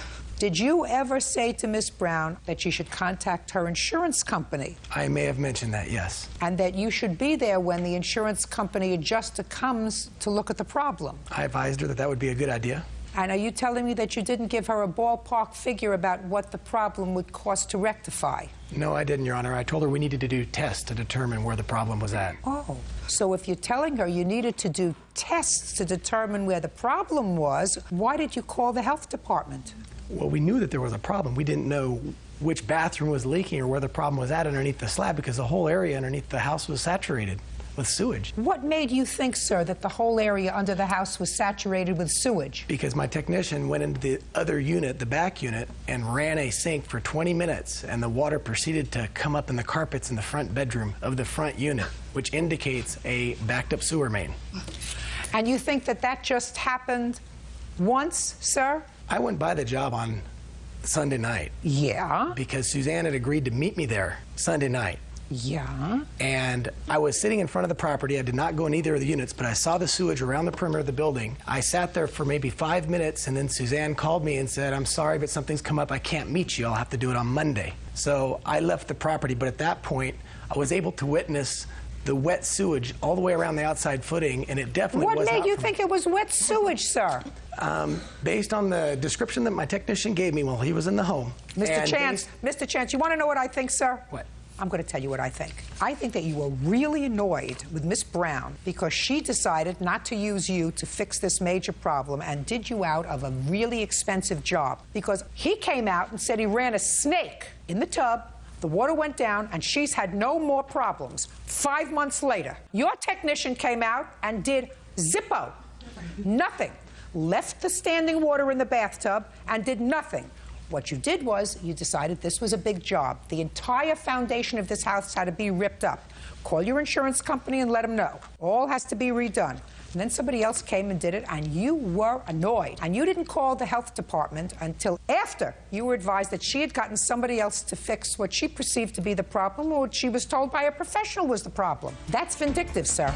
What else? I actually ended up filing a police report against him because I became scared. It's like he turned into this psycho plumber.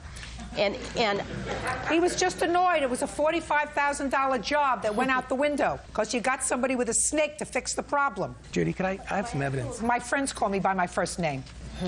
Now, what I don't understand, Mr. Chance, is I absolutely believe Mr. Howard when he says he went to the premises the next day, took a snake, put it in the bathtub, snaked out the bathtub, the water went down, and I absolutely believe Miss Jones when she says she has not had a problem since. What I don't understand is how come your technician went into the house, saw standing water, and didn't take a snake to try to get it to go down, yet went into another unit, a unit that they had not called to complain about, let the water run in that unit to come up with the story, instead of doing the first thing that I would do as a plumber and say, gee, I see this standing water. Let me see if I can get it to go down. Do you understand what I'm saying to you, Mr. Chance? I understand. Very good. Judgment for the plaintiff in the amount of $1,500. That's all. You did the wrong thing.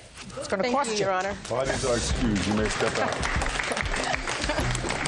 It was a lie. The whole thing about the health department, he never called anybody because he knew he'd never done any tests. I think that they tried to hide the real problem so that the health department wouldn't come out and create any problems with having to really repair the broken pipes underneath the slab. I had spent $2,500 having the problem fixed. Obviously, I'm not a slumlord. I'm positive that's what the problem was because that's what I saw. I'm just happy. Very, very happy. Justice does we serve. And now the next case. All parties in the matter of Freshley versus Velasquez. Step forward. 22-year-old Amy Freshley is suing former friend Herman Velasquez for rental car charges and for damages to the vehicle. Herman claims he owes Amy nothing. Miss Freshley, you had an automobile accident. Yes. You knew the defendant, who was a mechanic, and you entered into an agreement with him that he would fix your car. Right. And according to you, your agreement was that the car would be ready in a week or 5 days. If it went over that, he was going to compensate you for the rental car. Exactly. Now, the car wasn't ready on time. He was supposed to pay for the additional days. Right. In addition to that, it is your claim that he took the rental car. Exactly. Which, for some reason, you left at his shop, drove it, and caused damage to it, and you were being charged by Enterprise Rental Car for the damage that you ascribed to him. Exactly. Okay. The car you were in an accident with was a 95 Tahoe? Yes. Is that your car? Yes. Alone? Me and my boyfriend's car. Who purchased it? We both did. You have insurance? Yes. Did the insurance pay for the accident? Yes. How much? $4,045. Who did they pay that to? Paid it to me and my boyfriend. Did you take the money? I took the money and paid Herman $2,800. They paid you $4,000 for something that he fixed for $2,800? Yep. And it never dawned on you to take the rest of the money and give it back to them? They didn't ask for it back. They said they wouldn't pay for the rental, so I figured I'd use also some of that for a rental because I wouldn't have a car for a week. Okay. So let us say he took the car, which you acknowledge. You took the car. Yeah. Don't acknowledge that you had an accident with it or that you damaged it. No. But you acknowledge you took it. Yeah. So let's say $2,800 is what he charged you for the car. Yes. Plus you say that he should be responsible for another $340 for the additional days that the car was rented Yes. when he didn't have it fixed on time. Yes. Right? Plus $340. Plus $701 for damage to the car. Yes. That's $3,841. Did you have any other expenses by virtue of this accident that you had? No. Well, my calculations are that you're still ahead $200 from what you scammed out of the insurance company. You expect me to give you more money? What are you looking at me? Am I speaking some sort of a foreign No, language I just that you don't understand? expected to be paid for a car that I rented, and he said he'd pay for the extra week. You didn't pay for the extra week. Your insurance company did. Think of it this way. On what date did you have the accident? March 29th? Yes. March 29th. On March 29th, you started off with a car that was in good running order. Yes. Right? And zero in the bank. On April 15th, you had $4,045 in the bank from the insurance company. Yes. 2 weeks later, you had your car back. You had rented a car, and you still have an extra $200 in your bank. Now, what you want me to do is give you the extra $200, plus you want him to pay you $1,100. Yes, I would. That means that at the end of this accident, you have your car It doesn't and an matter extra $1,300. Insurance isn't supposed to make you rich, madam. It is supposed to compensate you for your damage. But that wasn't the deal when I had rented. The deal that you entered into with your insurance company is to be an honest insured. I'm speaking. The deal that you entered into with your insurance company is that if you had an accident, they were going to compensate you for the reasonable cost of having your car fixed. And the reasonable cost of you having your car fixed was $2,800. That's because he told me that's how much it was going to cost. So why didn't you tell that to the insurance company? I did. He actually wrote up something higher than what he was going to charge me. And did you tell the insurance company that he did No. that?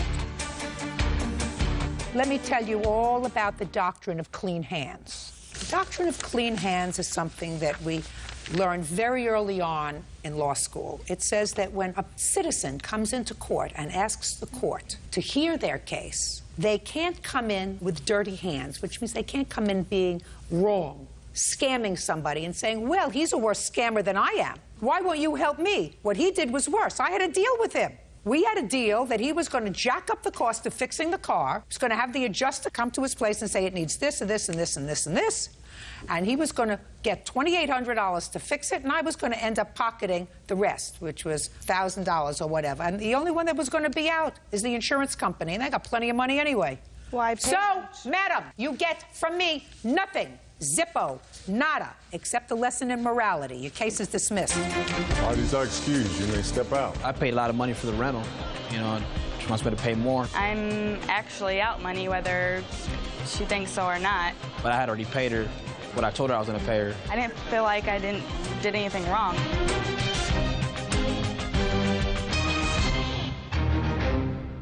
My knee went into the dashboard. He was driving erratically. That's totally false. A road rage case with one eyewitness. She slammed on the brakes and she hit him. I never seen him, Your Honor. He was not there. Somebody's lying. He was yelling at me, some foul things. Really? Nope. He told me, you can't frickin' stop in the middle of the road. Mr. Rasher, how could you tell me that you didn't see him there that day, and then 2 seconds later tell me what he was yelling at you? Judge Judy. Yeah, this is case number 41 on the calendar in the matter of Pinchek versus Azure. Parties have been sworn in, Judge. You may be seated. Folks, have a seat. Ms. Pinchek, you and the defendant don't know each other, but were involved in an incident that can be described as a road rage incident It is your claim that Mr. Azure caused this accident, which damaged your car. He says it was you who caused the accident. He said that you hit him in the rear. He is counterclaiming because he alleges that because of your conduct, he was forced to drop out of school, to have his education delayed, and he has a counterclaim. When did this incident happen, Ms. Pincher? February 3rd, 2005. What time of the day or evening? Approximately 10:30 in the morning. And where were you going? I was on my way to work. Where do you work? Sacred Heart Medical Building. What kind of a car were you driving? Honda Civic, 97. What kind of car were you driving? I was driving a 87 Toyota Corolla. Where were you going? I was going home. I was leaving school. You had been in school that morning? Yeah, I just got out at 10:20, and I was on my way home. Okay, so Ms. Pinchik, you tell me your version of what happened, please. I was driving westbound on Mission. Show me on your diagram, please. This is Which color are you? I'm B. You're blue. Yes. As I'm driving here, there's a bus that's moving. He pulls out from behind the bus and cuts me off right here. So I went into this turn lane to avoid the accident. I'm attempting to get back over, but he's not letting me. So at this point, after I honked my horn, he then let me in, which as I came here, and he was a bit further down here, this is where we hit because he was driving erratically and he slammed on his brakes. And to avoid hitting him again, I turned this way. And that's how the damage occurred on that side of the car. Okay, so what you're saying is he cut you off. Yes. You had to get back into a driving lane. Yes. Ultimately, he let you back in the driving lane, but then slammed on his brakes, causing you to swerve. Yes. And that's how the back of his car and the front of your car were damaged. Correct. Okay, fine. I will hear you. Okay, it started with the bus stop. There was actually another car in front of me. The first car proceeded to go around the bus, made it around. I looked, there was nobody behind me. I proceeded into this lane. I was all the way up here, and all of a sudden I heard a series of honking. She was in a hurry to get somewhere, and I just wasn't going fast enough for her. I looked into my rearview mirror. She's on the cell phone, driving, honking her horn, and then she proceeds to go on my driver's side to pass me. She must have thought that was another lane, because it widens out there for about 50 feet, and then it closes out real quick, and it goes right back into the two lanes. And she proceeded to pass me, Your Honor. She was all the way up as far as my back door on my driver's side. And as soon as I seen that, I started to slow down to let her proceed so she could proceed to pass, but she couldn't do it because there's oncoming traffic coming. So then she stopped to try to swing back around to get back behind me. And I feel that it was all her fault. She was on the cell phone. If she wasn't talking on that cell phone, maybe she could have used that other hand to flip the blinker and switch into the lane that was completely open. Okay. Now, you had some damage to your car? Yes, ma'am. What kind of damage did you have to your car? Do you want to see pictures? Mm-hmm. I have two different estimates. The pictures are on the back of each page of the estimate.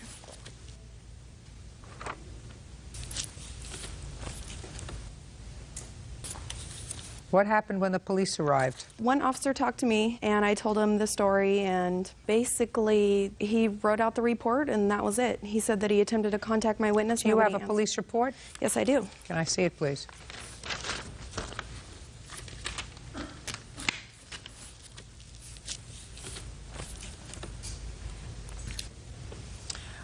You were cited for an improper lane usage. I didn't commit it. It was found non-committed. Did you have a hearing with regard to that? Yes, with extenuating circumstances. My witness was there to attend as well. What is your name, sir? Sonny Shaver. Stand up, please. Do you know the plaintiff? I never met her till that day. You were driving on the 3rd of February? I was the oncoming traffic, Your Honor. Show me where your car was. I was here. This island stops and, like he said, becomes two double yellow lines that narrow down back to a 4-lane street. When I saw him, she was behind him. He went about halfway into this lane with half his car. Then all of a sudden he came back and she dived to the left to avoid him, and I thought, oh, going to get hit head on here. She slammed on the brakes in and cut it to the left. He cut it to the left across the double yellow line and stopped, and she hit him. So I drove around the block and said, I'll be a witness for you. And you gave her your name? Gave her my business card. And you did come down with her to testify on her behalf? Yes, ma'am. It was very nice of you. Well, I saw she rear-ended him, and that's almost always automatically her fault, and I felt it wasn't, so. And you and Miss Pinchuk didn't know each other? No, ma'am. That's totally false. I had no reason to turn. I was a mile down my road. She was reckless driving. I was trying to avoid her. Well, I'm looking at you, Mr. Azure, because Mr. Shaver doesn't know the plaintiff, right? I can't tell you. And when you stopped, did you see Mr. Shaver there that day? No, he was not there. Did you see him? He was yelling at me, some foul things. No. Really? Yes, ma'am. Nope. He told me, you can't frickin' stop in the middle of the road. And Just a second, Mr. Azure. Mr. Azure. Shh. Mr. Azure, you just said you didn't see him there that day. Well, how could you tell me that you didn't see him there that day, and then 2 seconds later tell me what he was yelling at you? Judge Judy continues in a moment. I do not believe that it was him. There was a guy there. Listen to me. That was him. He was didn't it? Yeah, it was him. No, there was a guy that didn't want to wait for the police officer. Listen to me. It was him. And later today, he didn't steal the car keys. He didn't grab them out of her pocket. She was drunk. He was drunk. They're just lucky they're not dead. real cases, real people. Judge Judy. Bobby Pinchuk says fellow motorist Charles Azure owes for an accident caused by his reckless driving. Charles claims the accident was Bobby's fault. All right. Now let's get to your counterclaim, Mr. Azure. I'll hear you. There was a blonde-haired gentleman. I do not believe that it was him. There was a guy there. Listen to me. That was him. He was didn't. it? Yeah, it was him. No, there was a guy that didn't want to wait for the police officers. Listen to me. And he took off. Listen to me. It was him. Let's just get to your counterclaim, sir. Okay. After this accident, I just had surgery on my knee, and I'm in criminal justice at the Spokane Community College. I have no reason to jeopardize my career. My knee went into the dashboard, and it swelled up my knee. I got the doctor report, and I took it to my instructors at school, and they put me on hold. They ended up giving me a Z grade. What does that have to do with this accident? Because my knee swollen, because I got injured in there, and I couldn't pursue my criminal justice. They put me on hold. They said I had to get doctors. I can't get released from the doctors. I've had 4 surgeries on my knee, Your Honor, and... Did you have any surgeries on your knee after this incident, sir? No, I had it August 29th, 04. The last one was The last one was 10/29/04. Okay. Well, just like 4 months prior to this accident. Maybe you're pursuing the wrong career, sir. I'm not going as a police officer. We're opening a bail bonds company, and we're going to pursue that. You're going to be a bail bondsman? Yes, ma'am. Very good. All right, Mr. Azure. Are you going back to school for criminal justice? They let me back in. I just had my appointment with the dean on May 5th, and they said I can go back in I'm very in September. Glad. Okay. Who is this person? This is my wife, Joni. What does she have to do with this case? She's the one that took me to the hospital, saw my knee, how it swelled. I had to be in a neck brace. I had to wear my splint again. I had to use crutches. Just my own information, sir. Did you speak to an attorney about these injuries? Yes, I did. And did the attorney take your case against Ms. Pinchuk? No, he didn't. Because he said I had a pre-existing knee injury. That plus a couple of other things, Mr. Azure. One of the things that would be death to your case is this gentleman right over here. Because he's known as an independent witness. He is absolutely correct when he says that when someone rear-ends someone else in their car, unless there are really extenuating circumstances, it's always your fault. Those are the facts. You understand that, Mr. Azure? Yes, her insurance... Unless, Mr. Azure, you have an independent witness who says that you were driving recklessly. That's what he says. And he's got no axe to grind. He took a couple of days off from work. He actually came back to a scene of an accident where most people would just keep going. I never seen him, Your Honor. Well, maybe you just heard him. And there is no question in my mind. Listen to me, I'm speaking. Okay. There's no question in my mind that he was there. There's no question in my mind that he chose to come back to the scene of the accident because he was concerned that Miss Pinchuk would be blamed for the accident because it was a rear-end hit. He took the time after she contacted him to go down and testify before the administrative law judge at the hearing regarding the ticket. The ticket was dismissed, as is your counterclaim, sir. Judgment for the plaintiff for the amount of damage to the car, $1,400. Thank you very much. That's all. Parties are excused. You may step out. She found that I was at fault, but I just don't feel that I was. It was his fault. He knows it was his fault, and that's what he gets for trying to lie. She was totally out of control, calling me every name in the book. At the point where he realized that I was cussing him out and I was honking my horn, I need to get back over, that's when he got mad. On her cell phone, driving right behind me. She was so close to my bumper, I could see the whites of her eyes. Cell phone doesn't have anything to do with it. I'm a multitasker. I'm excellent. Whatever. Don't be mad because you lost. And now the next case. All parties in the matter of Spandy versus Greta. Step forward, please. Computer operator Tim Spandy is suing his daughter's former friend, 18-year-old event coordinator Tom Grether, for wrecking his wife's car. Tom says he was driving because Tim's daughter was drunk. Mr. Spandy, this your daughter? Yes, it is. Your daughter was driving your car? No, she wasn't. Whose car was she using? It was my wife's car. So your daughter was driving your wife's car with your permission. She goes to a party or some sort of gathering, and this young man was there. She got too drunk to drive home. She asked him to drive home. He was also drunk. He totaled the car. You want him to pay for the car. Yes, that's correct, ma'am. And Mr. Grether says, well, he has certain responsibility. He doesn't have total responsibility. Your daughter has partial responsibility. Okay. When was this party? February 13th. At a house? Yeah. Did you know Mr. Grether before the party? Yes, I did. Okay. How much did you drink? I think I had like 4 cups of beer. Why did you drink if you were driving?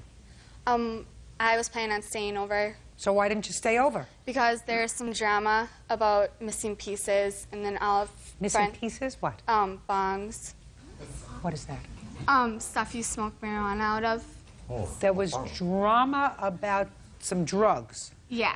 What kind of drama was there about drugs? One kid accused one of Tom's friends of stealing piece. So there was some drama, so you wanted to go home? Well, because all of Tom's friends were leaving, and Tom invited us to the party. We didn't know the people whose house it was at, so we all decided to leave and go back to Tom's. And you were too drunk to drive? Yeah. So you really didn't have good judgment? Yeah. What about Tom? Well, my friends said they gave him a drunk test and see if he could walk a line and if he had slurred speech, and he said he stopped drinking 2 hours before that. So you had your friends, your drunken friends, give him an alcohol sobriety test. Is that what you're telling me, Miss Spandy? Yes. And your slightly inebriated friends told you that he was sufficiently sober to drive your mother's car? Yeah. Tell me how you totaled her mother's car. We were driving down a dirt and gravel road, and the car had spun out, and we had crashed into a tree. All right, I will hear you. Yeah. Before we started driving, he decided to whip a donut in a cul-de-sac, which was a dirt road. And I'm like, Tom, you need to stop. And he was like, okay, I used to drive a Ford Contour, I have total control. And so then he stops, and then he was like, hey, look at this. And I saw his hand reaching for the emergency brake, but I don't really know if he pulled it or whatever. It just happened too fast. We lost control, and then we ran into a tree. I was only kidding. I actually never got grasped with the emergency brake. 3 other vehicles ahead of me had spun out of the exact same spot that I had spoke with afterwards. They were all driving What I SUVs. don't understand, Mr. Spandy, is why you think your daughter is not at least partially responsible for what happened that night. Well, for one thing, the defendant here, he was driving with a suspended license. He knew he was not supposed to be behind the driver's wheel at all. He was drunk. Put your hand down. They were all drinking and doing marijuana. I understand that. Mr. Spandy, your daughter took her mother's car and acted irresponsibly with it. She drank. She was probably smoking marijuana. She gave the car to somebody who was given a field sobriety test by a bunch of other teenage alcoholics. And you think she bears no responsibility? Well, he should have known right from wrong. I mean... He was wrong. There's no question he was wrong. You don't take your mother's car and then drink. I agree. And you don't take your mother's car and then drink and do bongs or whatever they are. What you do is, if you think that you're going to drink, you say, Dad, would you drive me to the party and pick me up? Or if you don't intend to drink and then you go to the party and you drink, you say, give me the phone, I'm going to call my father to come pick me up. She could have done that too, right? Yes, and that's what she's been instructed to do. But you mean before this incident, you told her, if you drink, call us, we'll come pick you up, right? So she did the wrong thing. Yes. That's all I'm asking you, Mr. Spandy. I'm not saying that Mr. Grether here is going to get off scot-free. But what I'm telling you is your daughter bears some responsibility for what happened that night. I agree. I mean, she was in the wrong, but for somebody of his age, a little bit older, selling alcohol and all that other stuff Just a going on, second. that How old is your daughter? 17.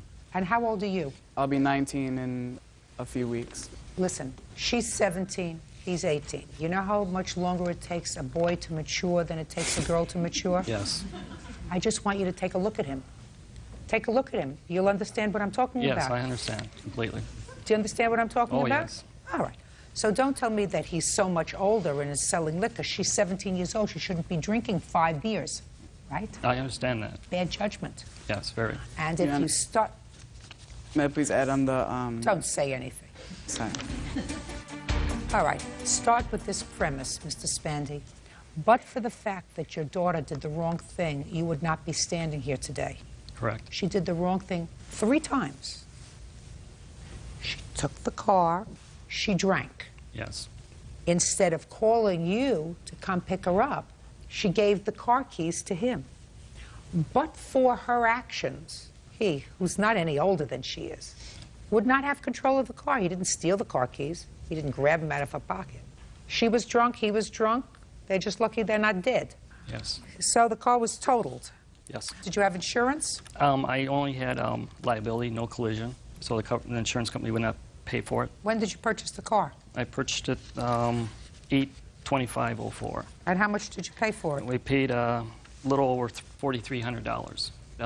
Other charges incurred that night was towing fee, impound lot, and that was over $200. So you paid $43 plus another $2. Yes. Half $4,500 is $2,250. $2,250 is his responsibility. The other $2,250 is your daughter's responsibility. I suggest that you see to it that she takes care of it. Oh, she's already taken care of the other car we have purchased. Good. Judgment for the plaintiff in the amount of $2,250. That's all.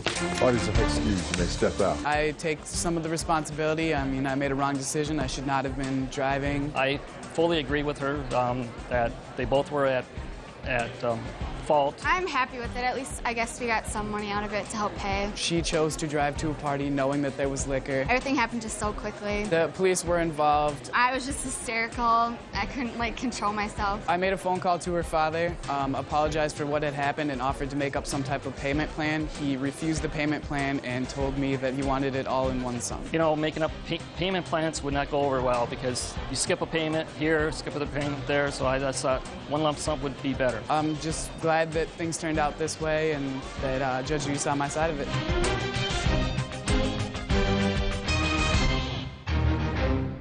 Future wife. It sounded like she was trying to hide something. So you became Suspicious. Had a double life. second boyfriend answers the door, 2 o'clock in the morning. I'm just dumbfounded. This is my fiance. Was she hiding a secret or hiding from him? She witnessed you stab somebody. She witnessed you burn down somebody's home. He held me at knife point. Judge Judy. No, I didn't. I believe that you did. But I did. Clifton denies the charge.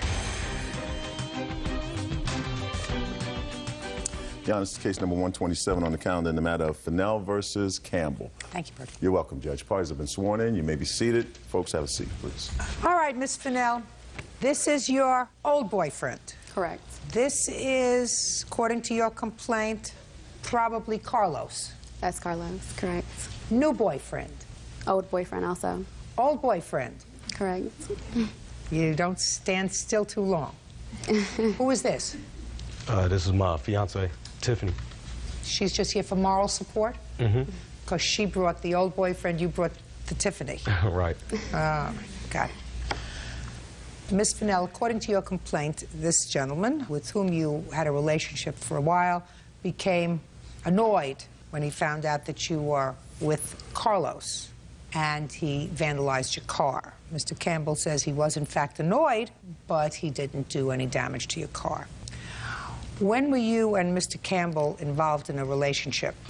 We started, actually I met him June of 2003. When did you and Mr. Campbell terminate your relationship? November of 2003. And when did this incident happen with your car? In March of 2004. Well, tell me what happened in March of 2004. Carlos had come to visit me at Ohio University. Carlos? Carlos had come to visit How long had you been dating Carlos? I started dating him in December of 2003, very soon after ending the relationship with Clifton. So he had come to visit me at the university, and we just come in from a movie. It may have been about 1:30 in the morning. This is March 13th. I hear this banging on my door, and so, you know, it was kind of unusual. Were you in a dorm room? Yes, I am in a dorm room, or I was then. And so it's 2 o'clock in the morning, so, you know, I'm not expecting anybody. So I go to the peephole, and I see that it's him. Like, we've had history in our relationships of just different violence and him threatening me and stuff like that. And so prior to him coming, he had been trying to call me, and I wasn't answering the phone. So he had been leaving messages on my voicemail, just threatening. I mean, he just decided to come out of the blue? He hadn't been in touch with him, really? Since November of 2003, all of a sudden in March of 2004, he shows up? We've been in contact sporadically, not very much. He was just calling. We kept in contact via email. But you hadn't been dating? We hadn't been dating. Anyway, he comes, it's 1:30, 2 o'clock in the morning, bangs at the door. You don't answer the door. What happens next?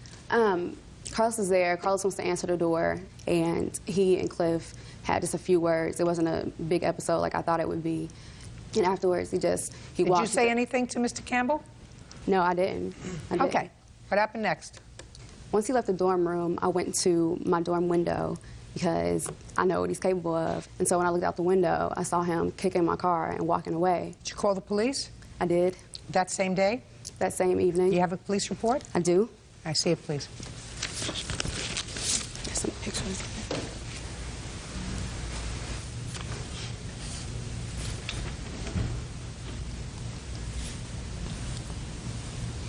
What kind of sneakers are you wearing? Lugs. Lugs? Yes. Is that who makes them, Lugs? Yes. Is that what you usually wear? Yes. Huh. All right, Mr. Campbell, let me hear what you have to say, sir. For one, we were not just boyfriend, girlfriend. That was my fiance. We had got engaged on March 9th. Tell me about that, Mr. Campbell. Well, basically, I had came to Ohio University on March 9th, I remember, because that's my little brother's birthday. I had proposed to Tamar. She had said yes. Did you give her a ring? Yes. Does she still have the ring, or did you take it back? No, I didn't take it back. I'm not sure if she still has it or not. What kind of ring did you buy her? Gold ring with, like, I don't know how many carats, diamonds in it. How much did you pay for it? It was like $1,700. And you didn't ask for it back? No. Did he give you a ring? He gave me a ring, but... When? I don't believe it was March 9th. I think it was the week before then, the last week in February. He did give me a ring. So that you were still not only communicating with Mr. Campbell on the internet by email, but just a few weeks before, you had actually seen him. We weren't seeing each other. You had actually seen him, I said. I had seen him, yes. How long did you stay when you came to visit her, Mr. Campbell? I had spent the night with her March 9th, and I left on March 10th. So when you came back on March 13th, because she wasn't answering her phone, and Well, she did answer the phone. Oh, she did? One time. And what did she say? I heard a guy in the back, which I presume was probably whatever his name is. Carlos. Carlos. She just wasn't acting herself. Normally, she's real uppity and giddy when we're talking on the phone. And it sounded like she was trying to hide something and was rushing me off the phone. So you became suspicious. And you got in the car, and how long a drive is it to the school? It's about 3.5 to 4 hours. And while you were driving, did you try to call her again? Yes. How many times? Probably 4 or 5. So by the time you got there, you were really pretty annoyed. I was... Just so far you've been honest with me. Do you understand? Yeah, I understand. So far you've been together, and you've been honest. Right. Right? Right. That doesn't mean you're going to get away with denting her car. I want you to trust me on this, Mr. Campbell. But I like the fact that you've been honest. So I'm not going to stomp on your head. Do you understand? Yes, ma'am. Good. Very good. Now, second ex-boyfriend answers the door, 2 o'clock in the morning. Right. What do you do? First, I'm just dumbfounded. It's like, this is my fiance, and this dude is answering the door trying to look like he was all tough or something. So what do you think was going on there? You think he was delivering a vacuum cleaner? Not at 2 o'clock in the morning. Right. Judge Judy continues in a moment. I know you're a telemarketer, but only I get the last word. You know the people that say, goodbye, don't call me again? That's me. And later today... Listen to me. You cannot unilaterally modify a contract. You know what that means? No. Didn't think you did. Real cases, real people. Judge Judy. Tamara Fennell claims ex-fiancé Clifton Campbell kicked her car after discovering she had a new boyfriend. Clifton is denying the charge. So what did you do? Well, basically, me and him had a few words, and then I was just like, F it, y'all can have each other, and I left. But when you left, you kicked her car. No, I didn't. Well, maybe you were just so angry you don't remember, Mr. No, Campbell. maybe he was also angry. He was. That was her boyfriend? No. You know why, sir? Because the two of them called the police together immediately after you left. And the police went downstairs and looked at her car, which was very dirty. But the one thing that they did find were fresh sneaker prints on the car. Reeboks and dents where the footprint went into the door. Now, quite frankly, I can understand you being really annoyed. She clearly doesn't make up her mind well, but she's entitled to do that. She's entitled to play the field if she wants to. Not entitled to go around breaking people's hearts. That's really unkind. I would like to explain if I can. Go ahead. Okay. One thing that he did say was that was my boyfriend, and Cliff was aware that Carlos and I were dating. She told me it was some dumb dude she get money from. That's all she told me about him. Oh, no, I never Just a said second. that. Okay. So? When we broke up, it was on these crazy terms. I had been through just a lot of things with him, as far as him threatening my life, different situations where he held me at knife point, just a lot of violent situations where I felt like if I was going to ever have a situation that was going to be calm with Cliff, I pretty much had to tell him what he wanted to hear. She's lying. She's lying, Mr. Campbell. She's lying because she didn't tell me all of this stuff when it was her turn. And she says a lot of things in here, that she witnessed you stab somebody during spring break. She witnessed you burn down somebody's home, which is why she knew that you were violent and she wasn't going to subject herself to that. She didn't play it nicely. I don't think I would be out right now if I stabbed somebody and burned down their home. Listen to me. Mr. Campbell, I think that you were pretty fortunate that you have a new fiancé. You get along pretty well together? We get along great. What do you do for a living, sir? Right now, telemarketing. Do you work? Yes, ma'am. You planning on getting married? Yes, ma'am. All right, very good. Miss Fennell, what year car do you have? A 94. 1994 what? Honda Accord EX. And did you get an estimate on taking out the dents? I did.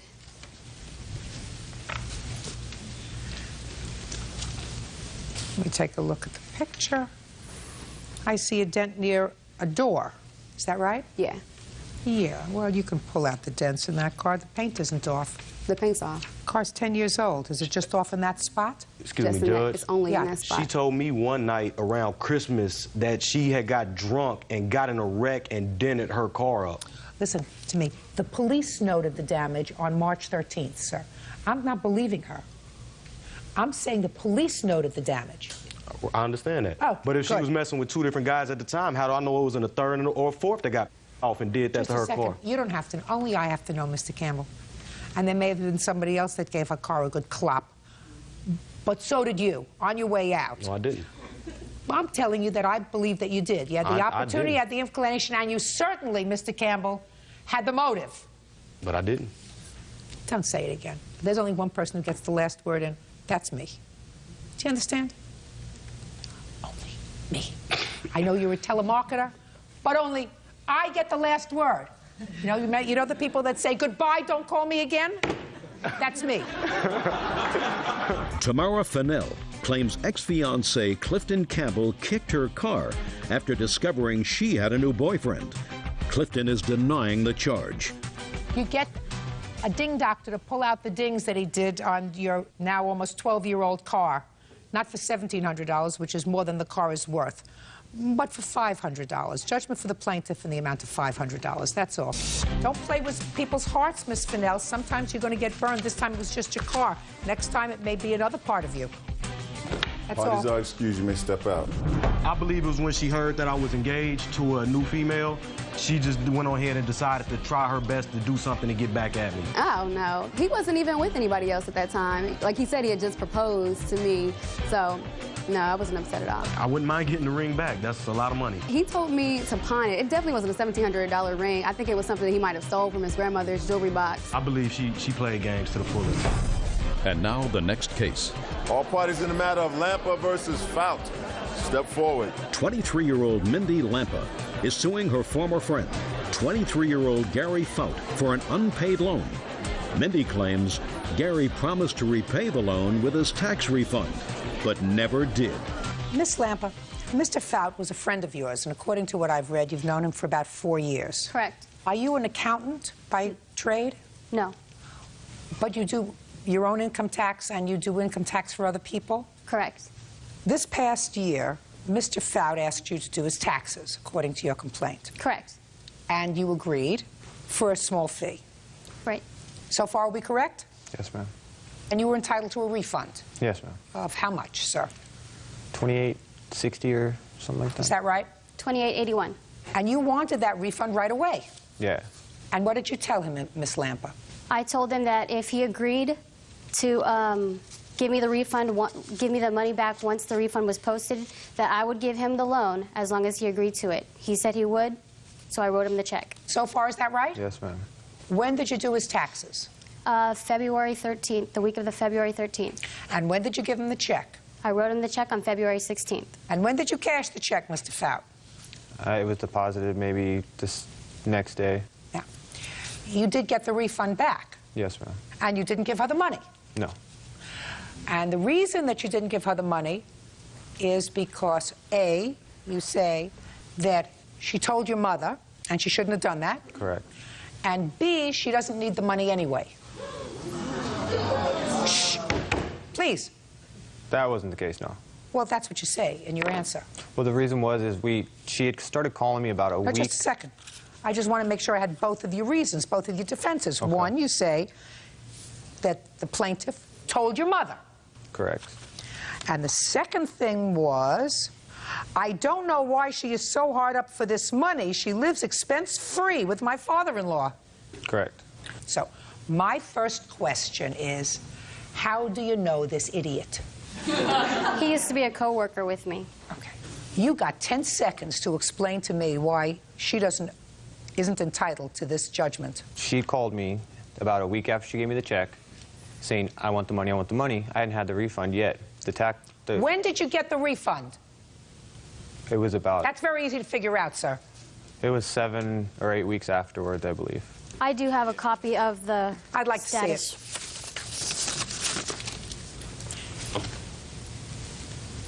it. It was posted about 6 weeks after. March 11th. So, it's February 17th. So it was less than a month later that you got the check. I'm speaking. Sorry. It was less than a month later. Okay. Right?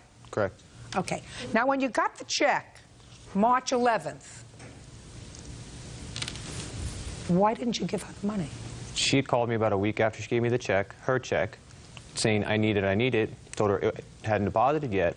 She said she was going to call my mother and tell her to give it to her, and then I would pay her back. I told her, I said, if you call my mother, I'm not paying you, period. I don't want my mother involved. This is between me and you. End of story. You call her, I'm not paying. You can't make... Listen to me. You cannot unilaterally modify a contract.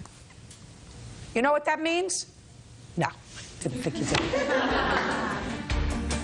did. You can't say to her, if you do thus and such, I'm not going to pay you back unless she agrees to it. She did agree. Now, she agreed. Yes, she Just did. a second. Are you telling me, Mr. Fout, that when you said to her, if you call my mother, I'm not going to pay you back, she said to you, fine. If I call your mother, you won't have to pay me back? Is that what you're telling me? Not in that many words. What she said was, that's fine, then I will not call her. I never said Which that. She did, created problems with me and my mother. That's too bad. Well, the problem was, it was... Your Honor, I waited a week. You know, in her world, her adopted father is her everything, and he jumps when she tells her to. My mother and me don't do that, and I did not want her to cause problems between me and my mother, which she did. when I Yeah. would see my mother maybe every 2 weeks. Caused So? problems because she had to run like a child and tell her. Mr. Fout, there's only one child in this room. Unfortunately, I have a sense that this young lady, who's your girlfriend, right? Wife. Wife. Oy. After 6 months of dating. Relax. Excuse you. You've been with how She's, many people in my life? don't speak to her. You want to speak to her? You speak to her outside when you're handing her your Yes. check. But in here, you only talk to me. Yes, ma'am. One child in here, and that's a child that doesn't pay their debts. Somebody who is a friend of yours. A friend of yours. We weren't friends at the time. Listen to me, Mr. Fout. Yes, ma'am. If you weren't friendly with her at the time, why do you think a stranger would say to you, you want your money now so that you can have instant gratification? I'll give you the money, interest-free, because I have so much money, it's not going to make any difference to me. Do you know anybody like that? No. No, of course not. I mean, did you actually think you were going to come here today and walk away unscathed? Well, no. You acted like a child. No, the problem She chose to marry a child. That's her problem. No, when but- you owe somebody money, when you make a contract, you pay your bills, Mr. Fout. And then we Judgment for made- the plaintiff in the amount of $2,881. Thank That's you, Your all. Honor. Parties are excused. You may step out. Judge Judy continues in a moment. She's a pig. That's all there's to it. She's a pig. She ran to her daddy, and that's all there's to it. She was in trouble and distress, and my father helped her out. My dad's a great guy. He helped her out, let her stay rent-free, and now she's trying to be his daughter and push me out of the picture, which has happened. You know, all those allegations about me trying to steal her father from her, not even true. She's in love with my dad, and she thinks it's a secret. She has little notes written everywhere, I love you, baby, happy birthday on the calendar. She's probably just bitter. I don't know. Maybe she's unhappy with her life right now.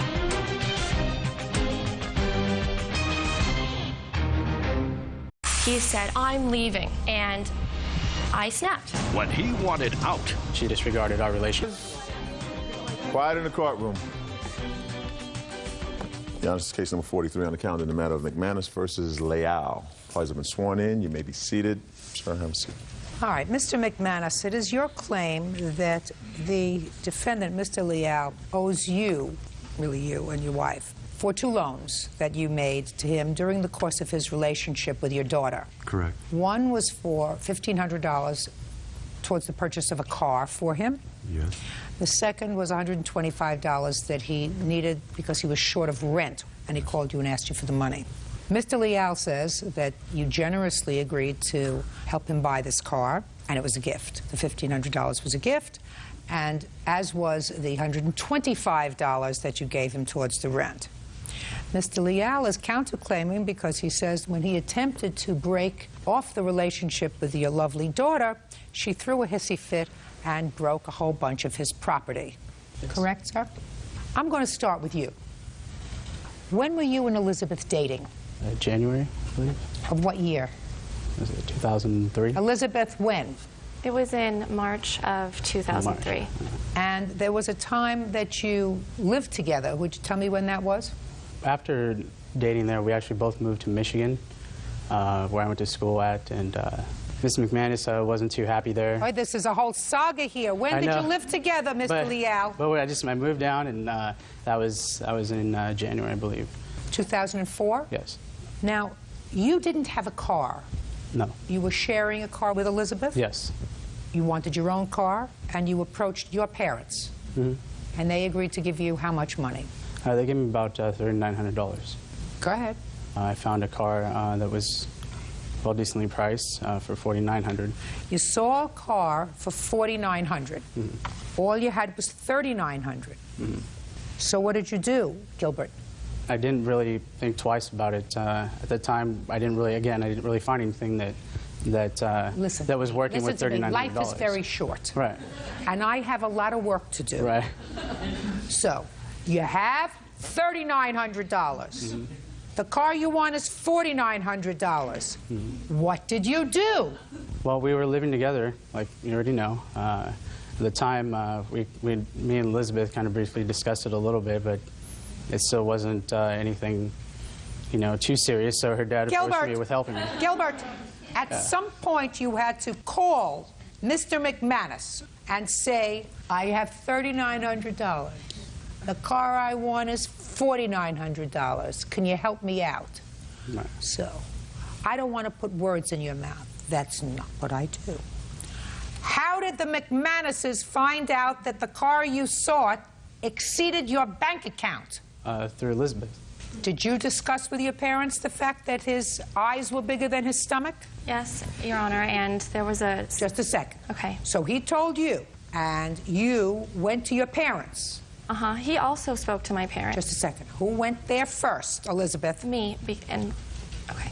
And what did you say to mother and or father? I told them that Gil had backed my car into someone else's car in a Taco Bell parking lot and took off paint that he said he was going to pay for, and that the whole car situation wasn't working out, and he needs a car so he can get to work and I can do my thing.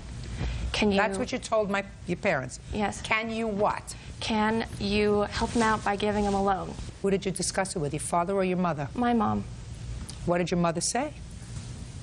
We had offered to loan Gil the money well before he found the car, and then they moved down here, and he found the car, and then Elizabeth called and said, you know, he could really use that help of that loan that you had offered him, because the car that he wants is $5,000, and his parents was able to give him $3,500, and so we gave Gil a loan for $1,500. That was in February of 2004? Yes.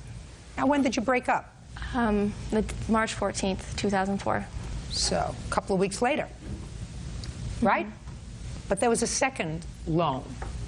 What was the second loan about? Well, before they moved down, I had told him that if he needed help making the rent, food, whatever, to cover his share, if he were to advise me if he was in any problem, that I would be willing to help. He called me directly on the phone, said he was short of the rent. I knew that she didn't want to hear about that problem because she was struggling to make up her end So you of gave it. him $125. On the condition he'd pay me back when his first time he got paid, which would have been within 10 days, as I remember it. I've never heard from him since. Now, a couple of weeks later, you decided you wanted out of this relationship. Tell me why. We had been arguing pretty much when we moved in.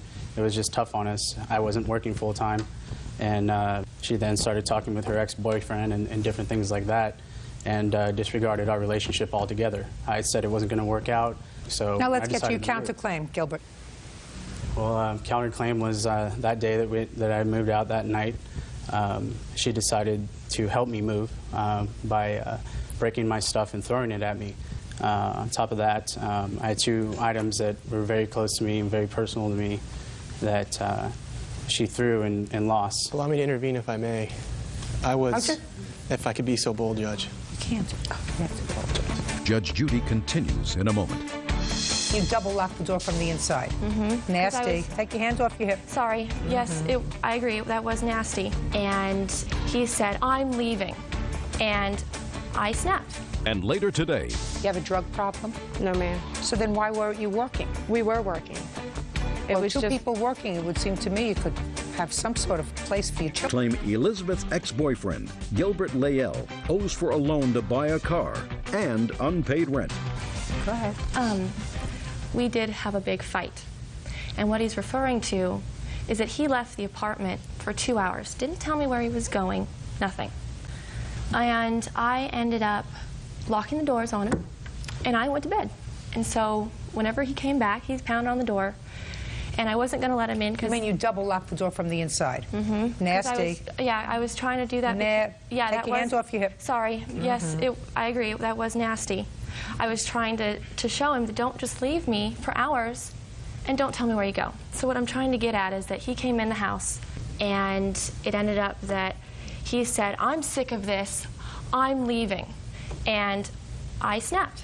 Your Honor, I was very upset because we have this agreement to be living together, and he's trying to bail on me. So I said, I will help you move out. And I took his things, and I went like that. And the rock he was referring to, an angel that were important to him, the last I ever saw those items were on the bed. What did you break, Elizabeth? I don't believe I broke anything. He Well, fails. you were throwing his stuff. I shoved it off the table. I didn't, throw it as like launching it at him. You didn't pick up my glasses and throw them at me, crush them and throw them at me? I tossed things across the room. Elizabeth, now your brother is dying to say something. Was he there that evening? He was not there that fight. Mr. McManus, you want to say anything? Yeah, briefly, when Well, Gil, then stand up. Stand up by me, honey. when Gil was moving out the final time, he was fully packed, and at no point did I witness any destructive act. Well, your sister already has told me that she threw his stuff around, right? So you're not going to say she certainly can't didn't dispute that. because she couldn't. Good. Have But a I seat. don't believe that it was a result in any destructiveness, meaning his items at no point, to my observations, were broken as a result of any arguable tantrums. Good. May I say something, Your Honor? Yes. When Elizabeth and Gil came home, and Elizabeth found out about the $125, what came out was, Mom, he wasn't short $125. He's still short $200 for the rent. I have a hole in my wall. I have a hole in my door because he's gotten upset and he's creating damage. And I said to Elizabeth at that time, he can't stay. You know, I don't mind supporting you. You're my daughter. I'm not going to support your boyfriend. I got it. I got it. One of the problems is your husband, behind his daughter's back, had a conversation with Gilbert. He was well-meaning, but he said to Gilbert, look, so you're going to be short. If you're short, you let me know because I'll help you out. I can understand why Elizabeth was annoyed because he's supposed to be taking care of business and he wasn't taking care of business. Right, Elizabeth? Yes, and... All right. But I'm going to tell you something. Something that you said to me was really kind of stupid. And that is, if he decided to move out because you weren't getting along, why you lost your temper, I don't know. I would have thrown him a party. Not thrown his things. I would have thrown him a party. And you really had no right to lock him out of the apartment because irrespective of where he got the money, he was paying rent. Now, Gilbert, your parents love you? Yes. Is that why they were helping you with your money? Yes. Mr. McManus doesn't love you. And the reason he was helping you was because of his daughter, not because of you. He doesn't care whether he doesn't see you starting today until hell freezes over. Now, are you a moral person, Gilbert? Yes, Your Honor. Excuse me, I'm going to sneeze. Bless you. Thank you. You see, now, if I was superstitious, I would say, when you sneeze after you say something, it's because you're telling the truth. So Mr. McManus really doesn't care whether he sees you from today until hell freezes over. Elizabeth McManus and her parents, Rich and Manon McManus, claim Elizabeth's ex-boyfriend, Gilbert Layell, owes for a loan to buy a car and unpaid rent. Are you working now, Gilbert? Yes, ma'am. How did you get to work last week? Another car that I own. When did you sell the Camaro, Gilbert? No, I didn't sell the Camaro yet. But Where I'm is going it? To. It's in my possession. What kind of car did you buy, Gilbert? Just another commute car, like a little Civic. Why would you do that, Gilbert? I planned on selling the Camaro, so I needed something that was a little less. The Camaro was giving me a lot of problems as far as... Well, I hope that you sell it for at least $1,500, Gilbert. I hope. Because you owe the McManuses $1,500. I'm surprised at you, sir. I'm really surprised that you committed yourself to another car that you purchased and paid for while still having the old one and didn't have the good judgment and the moral compass to say, these people were nice to me, and I'm going to see to it that they get their money back. The $125 for rent, sir, that's your problem. Put your hand down. That's your problem. You offered, he accepted, you gave him $125. Don't do it again. Judgment for the plaintiff in the amount of $1,500, which is the amount of money that you loaned him for the car. Now, as far as your personal property is concerned, Gilbert, you have photographs of the personal property that she destroyed? No, I don't. You have bills and receipts for the personal property she destroyed? No, ma'am. Well, I can't help you, sir. Thank you. That's all. Counterclaims dismissed. Thank you. Parties are excused. You may step out. I felt that I shouldn't have to pay $2 grand for a rock and a stone, especially to a pathological liar like he is. The only thing I really cared about was my family things that were handed down to me. What upset me was that he lied to them. Well, after everything that was broken, I didn't really care. He took advantage of me, too. I could go on and on, but that'd take all day. She just was upset that I do that. I think she's come away a little wiser for it. And now the next case. All parties in the matter of Plaster versus Deal. Step forward, please. Homemaker Shirley Bonnie Plaster is suing her former friend, 25-year-old homemaker Tamara Deal, for unpaid child care fees. Tamara says Bonnie agreed to take her children so they wouldn't have to live in a gang-infested neighborhood. Ms. Plaster, it is your claim that the defendant, who has 3 children, owes you for child care. Her children lived with you for a period of time. She gave you some money, but you still claim she owes you $1,500. Yes, ma'am. Ms. Deal says she owes you nothing because of one of 2 things. Either you waived any support during the mediation that you evidently had about something, and second, that there was never any agreement to pay you for taking care of her children. Is that right? Yes, ma'am. Why was she taking care of your children? I had some problems in the neighborhood that I was living in, and it was basically a bad community, and I had to do what was best and get my children out of there as soon as possible. And how long did they all stay with you? From June the 11th, Bradley stayed with me until March the 4th, and then the others from August and October until March the 4th. Where were you living during all of this time? I recently... Richard, don't look down. Look at me. I recently moved out of the apartment that I was moving in because of the community, and I went to stay in hotels. That's why I thought it was best that Bonnie helped me out and take care of my kids. Who were you living in the hotels with? Me and the father of my children. You have a drug problem? No, ma'am. Did he? No, ma'am. So then why weren't you working? We were working. Well, 2 people working, it would seem to me you could have some sort of place for your children. Right. At the time, you know, struggling, trying to keep up the bill of the hotel and the gas to go back and forth to work and the money to eat on, it took us a long time to try to save the money up so that we could get on our feet. You knew Miss Plaster through your mother, is that right? Not only through my mother, but she took custody of my cousin when he was about 9 months old. How old is he now? 16. So she's a very good parent.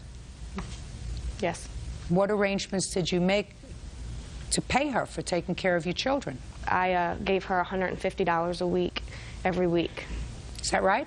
She was paying me $150, then she fell behind in November and stopped paying me. How come? Back in November, I lost my brother. I had to take some leave of absence from work, and when I went to go back to work in December, they asked me not to come back because I'd been off work for so long, so I wasn't getting a check every week. And then 2 weeks after that, my grandmother passed away as well. Now what about the father of these children? He was with me. Why wasn't he giving her any money? He wasn't bringing home much. You know, $200–300 a week is basically getting us by. I mean, it's $350 for a week of hotel. If it's $350 a week for hotel, madam, you can find a small apartment for less than that. No, not where we live. Where do you live? In Virginia. Sure you It's can. $1,200 a month for an apartment. Yeah. And when you're bringing home $300 a week, that's not making it much. It's Well, not you gonna just make a told me it rent was $350 a week for a hotel room. Yeah, and we were struggling. And that's why I told Mrs. Plaster that when I got my taxes that I would give her some money because I didn't pay her in November when I lost my job. So how much money did you give her? $1,000. And how much money do you owe her? Nothing. After I gave her the $1,000, nothing was said until I was served with a court paper. Ms. Plaster, I'll hear you. She paid me $1,000 February the 12th, and I watched the kids from February the 12th to March the 4th when they took them out of there. She owed me $2,000 on February the 12th. She gave me $1,000. So she owes you $1,600. Right. But I rounded off to make it just even $1,500. She said in November, I assume when you stopped working, you got behind. Correct. And you were behind $2,000. You gave her $1,000 at that time in February. That's not right. I mean, a month, that's $600. Okay, that's what you know, if I owe her anything, that's what I should have been owing her. But I gave her the $1,000 in February because I didn't give her any money for December. When you gave her the $1,000 $1,000 in February, did you take your children home? No, I took them home Just a in second. March. So they stayed with her for another month, another 4 weeks. Yeah. Are they with you now? Yes, they are. Who else do you live with? The father of my kids. You have 3 children with this man. Is there any reason why you're not married to him? The time isn't right. I mean... Judgment for the plaintiff in the amount of $1,500. That's all. Thank you. Parties are excused. You may step out. You know, a week after I sent my children to her, a guy got shot in the neighborhood. Now I'm missing the kids because they had moved back with her. We're still going to be friends, communicate. I don't have any problems against her. I just wish maybe she could have talked to me about it more. She just wouldn't pay me the money. I'm very appreciative of what she has done for me. Like I said, I tried to help her out the best I could, too.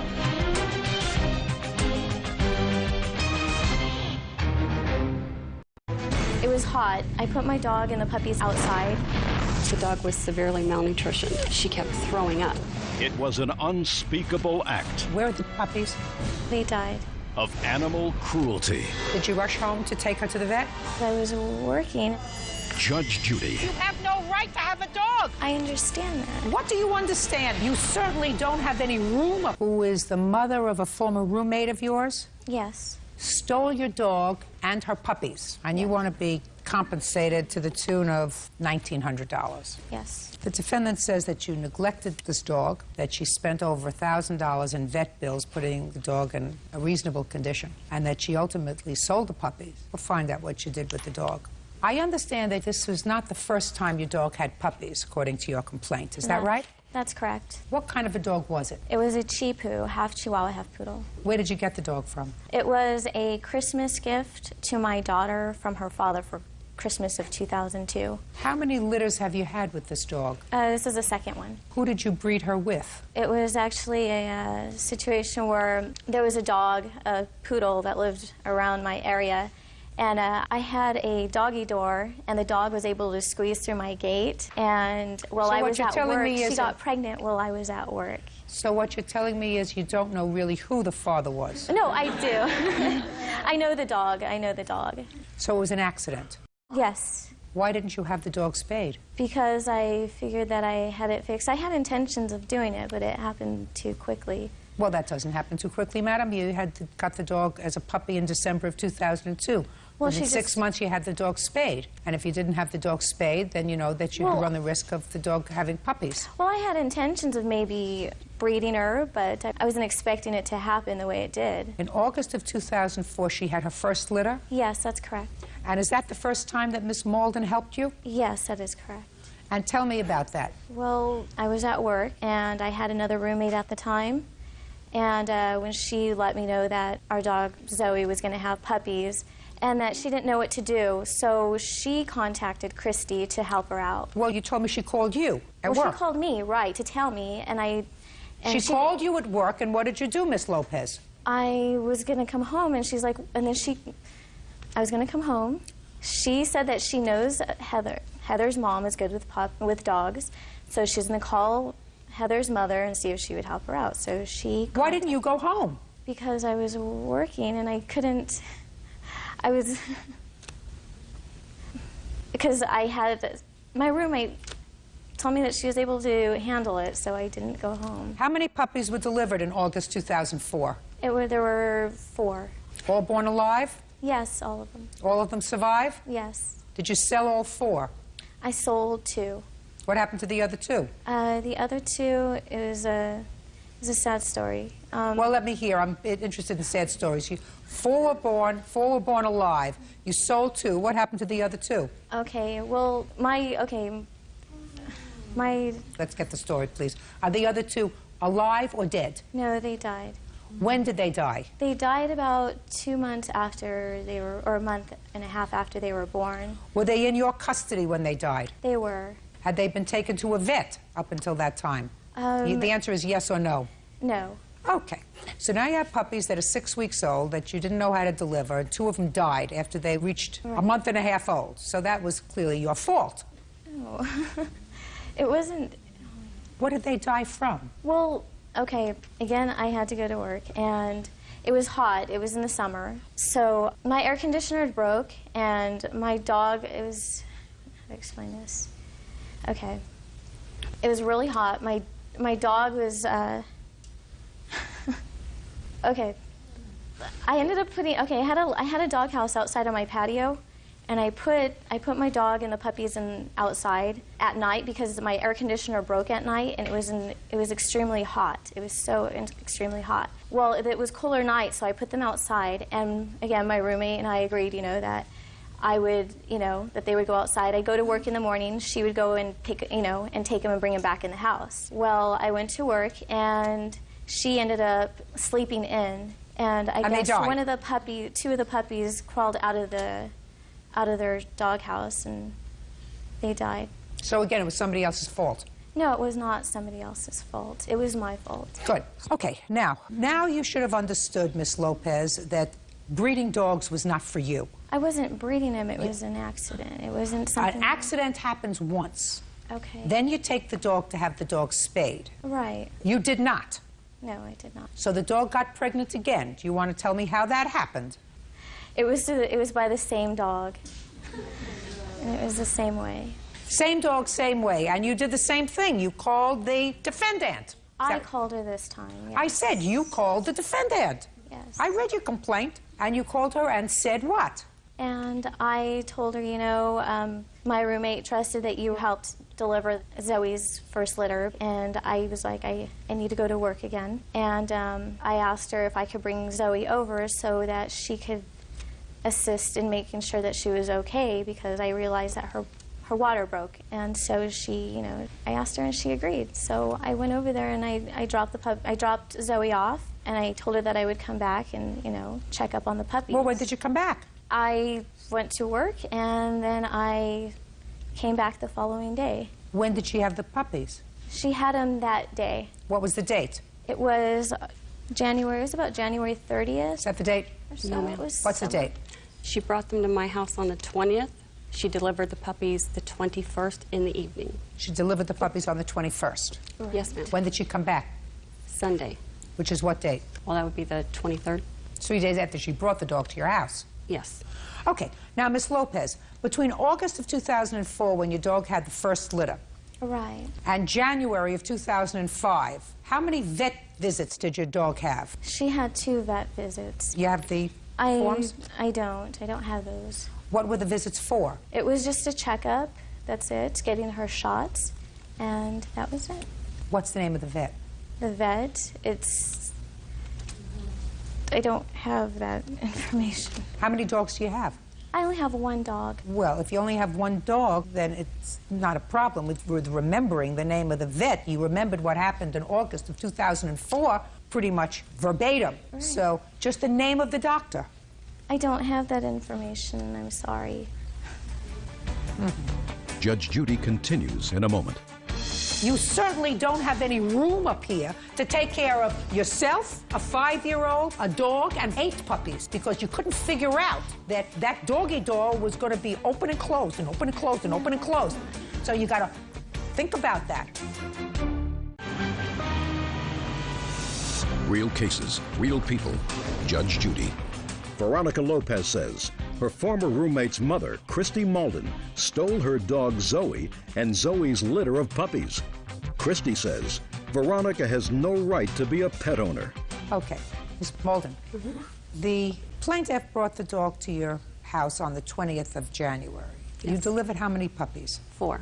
Were you aware of the fact that the plaintiff was responsible for the death of 2 of the puppies that you had delivered the previous summer? Yes, ma'am. I was very upset when I found that out. After you delivered the 4 puppies, and they were all born alive? Yes, ma'am. Did they all survive? Yes. What happened with Zoe? When Veronica called me on the 20th, she asked me if I could watch the dog. And I said, yes, I'm homesick today, so that'd be fine. I'll watch her for you. And she brought her over, and she said, I think her water broke. And so I watched her, and the dog, her water didn't break, but she kept throwing up. So that happened throughout the whole day on Thursday. Friday, she was pretty much the same, but she delivered the puppies, started around 5:30 on the 21st in the evening. And she had a hard time with those, so I had to assist her in those, pulling the puppies out because she's so small and so weak. Somebody have a picture of this dog? Yes. I'd like to see it.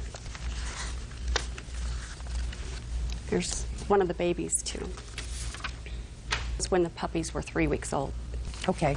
When did Zoe have to go to the vet? Well, Sunday, Zoe started having diarrhea in the evening. By Monday, she was throwing up. I had put her in my bathroom with the babies and came back at lunch to check on them, and she was laying in both feces and nursing the puppies at the same time. Well, I then called Veronica and let her know, you know, the situation, told her they needed to be taken to the vet. And she You said, remember that phone call? Yes, I do. Did you rush home to take her to the vet? I told her that I was going to come by and pick up the dog. Did I you? did not. No, I did not, because she didn't explain to me or go into detail on what exactly was happening. I mean, is there something thick? She's had your dog the 20th, 21st, 22nd, and 23rd. She had the dog when the dog delivered the puppies, when the dog was vomiting, which she told you about. She had the dog when the dog had the puppies. Now she's calling you and saying, there's a problem. The dog has to go to the vet. Right. See, I went to her house. It was 2 days after Zoe, or a day after Zoe had the puppies. I went over to her house to go visit my dog and the puppies. I'm talking to you about the day she called you and said the dog is sick. Right. But there's more that goes to that. And how old's your daughter? She is 5 years old. Okay.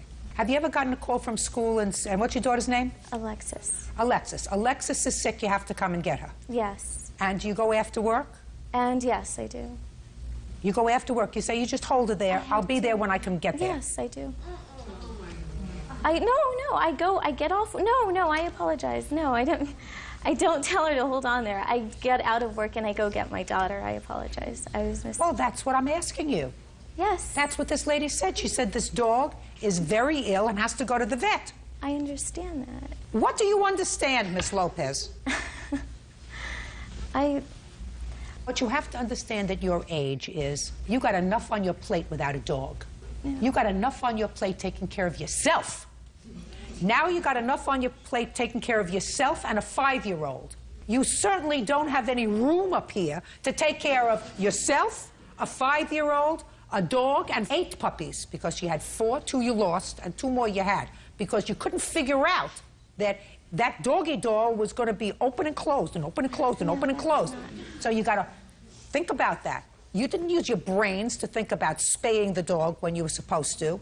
The dog got pregnant, had puppies. Because of your neglect, 2 died. So it would seem to me somebody in their right mind would say, listen, I'd better have this dog spayed now or move to a house that didn't have a doggy door. Not you. You kept the dog. You kept the doggy door, and what do you know? Neighbor's dog comes in again, and once again your dog is pregnant.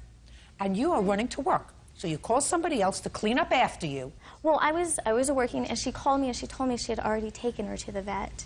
No. This is after the conversation. No. You said, I'll be there. Right. Did you leave work? No, I did not leave work. What time do you get off from work? Sometime in the afternoon, late afternoon. Your Honor. So you had no intention of going over there? No, I did. Did you go and say, I have to leave work? Veronica Lopez claims her former roommate's mother, Christy Malden, stole her dog Zoe and gave away Zoe's litter of puppies. What was the vet bill for Zoe? It was $1,900. Can I see what they had to do with the dog, please? $1,009.88.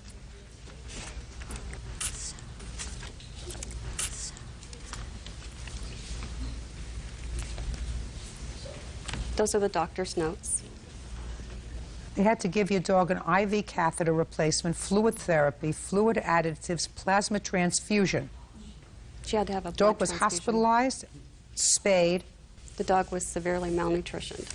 A dog that is malnutritioned doesn't have 4 healthy puppies. My dog was well loved. Two men may concern. Zoe is a 2-year-old female terrier. She had given birth 2 days prior. She had been vomiting throughout the day and was in a moribund state. She had a fever, a life-threatening low blood calcium, and had lost 1/2 of her red blood cells. Saving her life required 4 days of hospitalization, a blood transfusion, a plasma transfusion, and abdominal surgery to remove her uterus that was continuing to bleed postpartum. And I'm not denying any of that information. I know that my dog needed help. But the thing is, okay, the first day I went to Miss Malden's house to go look at my dog and the puppies, I saw that they were in good care. I did. I saw that they were in great care.